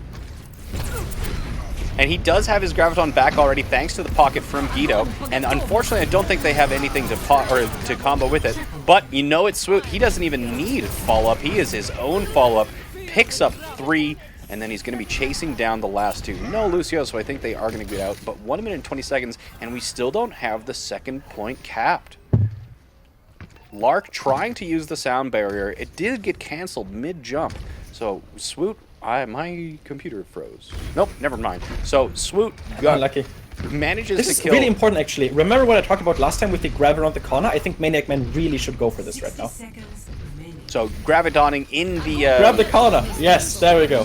Very nice. I like it. Unfortunately, no follow-up because Red Team does not have a Hanzo.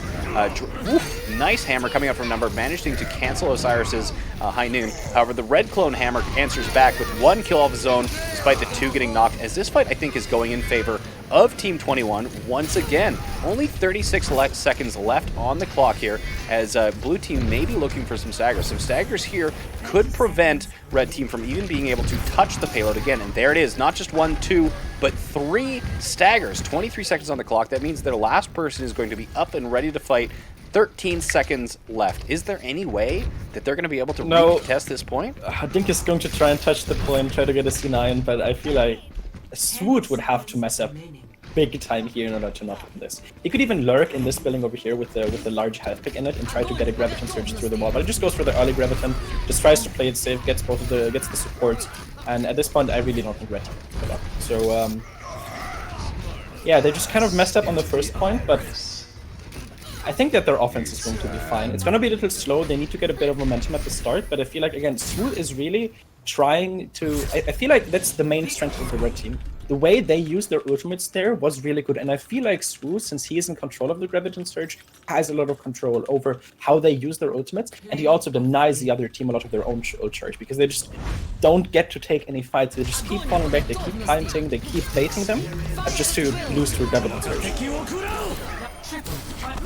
So how we're going to deal with the quick play rules, as one of the teams actually fucked up, is that we're going to play it again with the teams reversed, but we're going to consider that if Team 21 on the attack does manage to capture second, we'll consider that a win. However, if Team 21 on attack gets held at any point during second at all, we'll consider it a tie and do a tiebreaker map. I believe that's probably the most fair solution. I think, yeah, that's probably a good idea. Yeah. Okay, so the bar has been set. Second point capture is all that's needed for Team 6 to take the first ever Jayne subscriber tournament champions. Swoot, don't feed. Don't disappoint me. Don't make me look stupid. Can I get some Jayne Bless in the chat for Swoot? Jayne Bless? Yeah, Swoot is a fragger. Jayne no Bless. offense numbered, but Swoot is a fragger. You're a fragger too, but... I want to see some Jayne Bless in the fragger. chat for Swoot.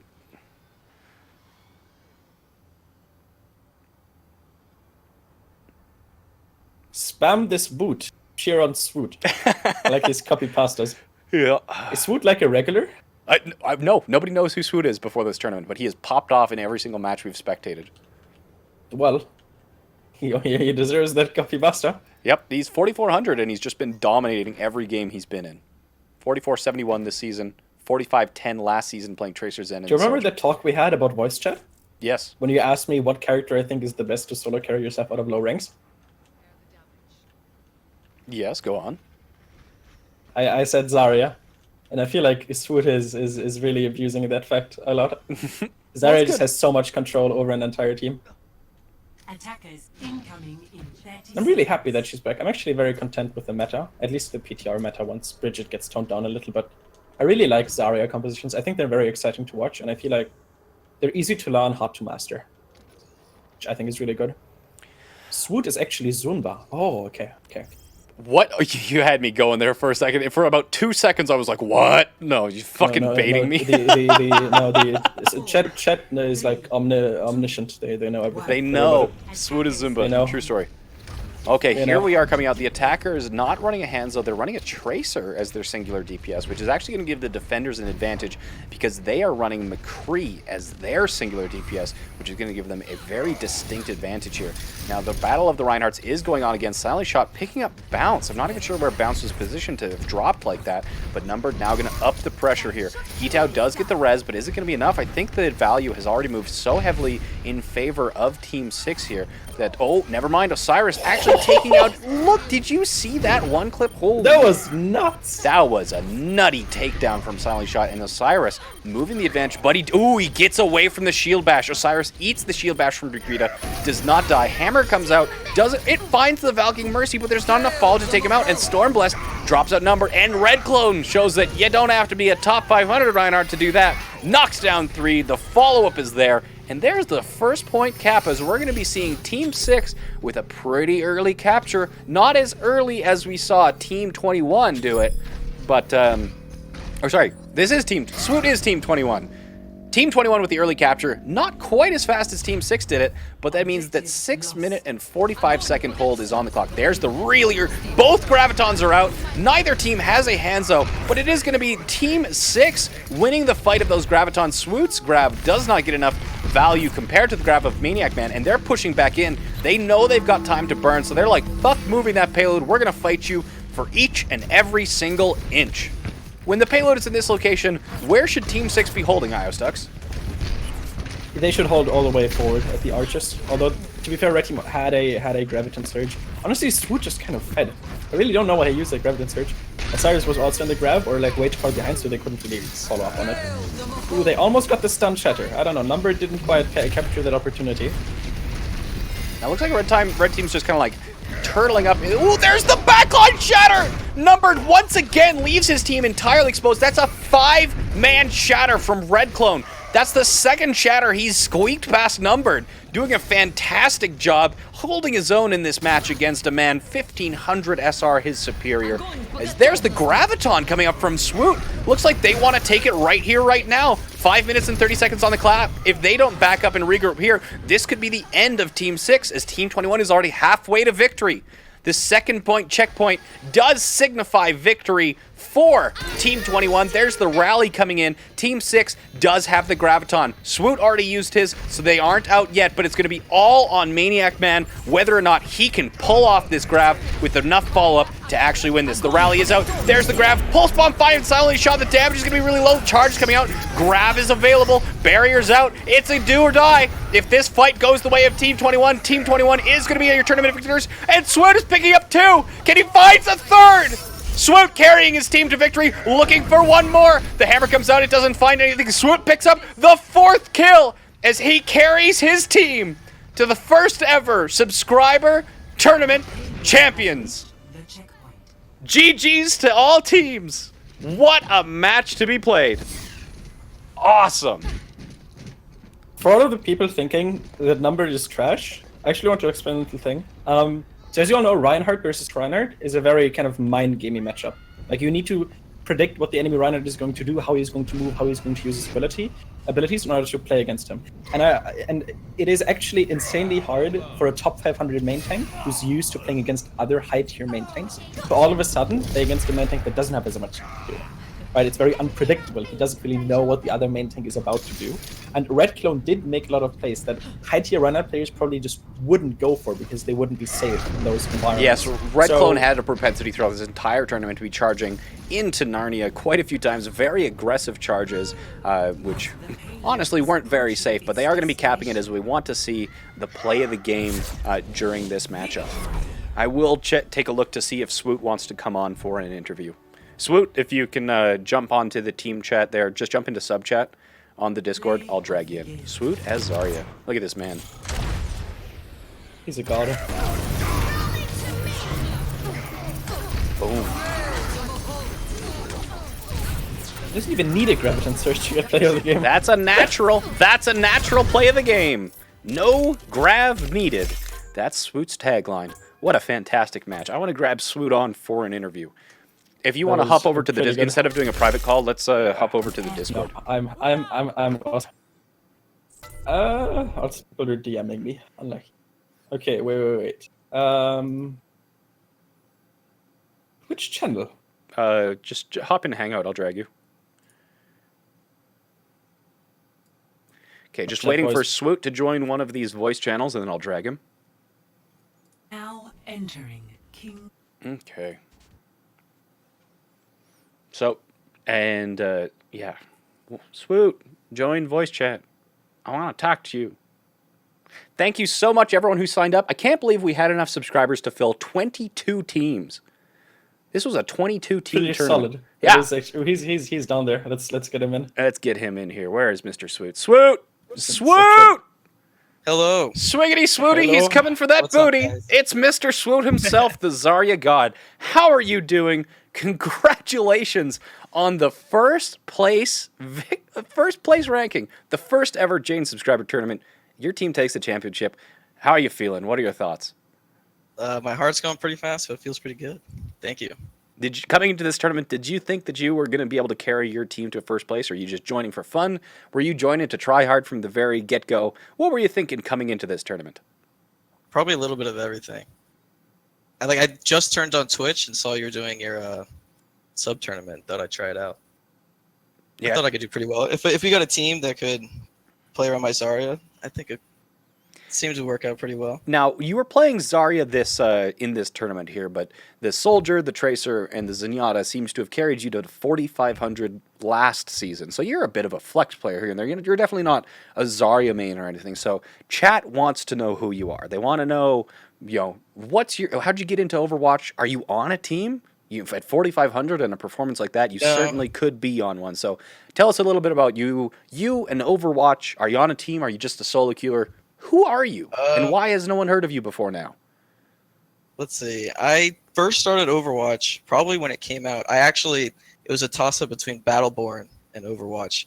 And when I compared the two, I thought the campaign sounded cool in Battleborn, so I started playing that, but quickly swapped over to Overwatch when I saw how big it was getting. But I played on console, actually.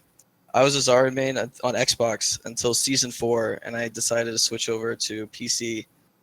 And I don't know, I just practiced a bunch, played a bunch of ranked, and climbed. It didn't seem that hard. The transition wasn't that hard. Honestly, game mechanics will get you pretty far up the ladder. And for those of you in chat who actually think Swoot is Zunba, no, that was a joke. He's not actually Zunba, chat. Not actually. Iostux, any questions for Mr. Swoot? Okay, so what do you feel like was your win condition there? So obviously, no offense, you didn't play with the creme de la creme of Overwatch. How do you feel like? You should play your Zarya in that particular comp in order to actually win? Do you feel like you just kind of focus on yourself, or did you actually lead the team? Usually you just a lot of times in solo queue it's different higher rank, but you can kind of just bubble on cooldown. And I usually 90% of the time you want to bubble your Reinhardt, but in our team specifically, I noticed that the first couple games we were playing, Brigitte likes to shield bash in. It kind of fed a couple times. No offense, sorry, man. But Yeah. when I bubbled him, it seemed he survived a lot more, and that was kind of a win condition. Just keep that guy up a little bit longer, and then I'll have charge from saving him, and then we go in. In terms of win condition, I think every fight was a little bit different. I know usually it's like when we have the combo, we would just combo pretty much 100% of the time. And then when we didn't have the combo, we usually had Earth Shatter, so we would focus on Reinhardt's shield. And our Reinhardt was amazing. He hit like so many shatters.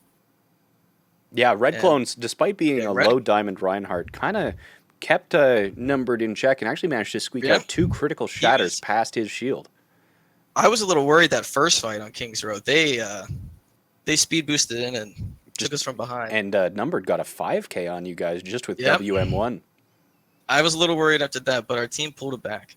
Excellent. It was an absolutely fantastic 7-minute hold on Streets Phase, which led up to your Ooh, 7 victory. minutes. Yeah, Dang.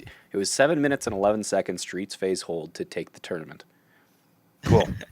Feels good. Well, as the captain of the championship, I've granted you the championship role on the Discord.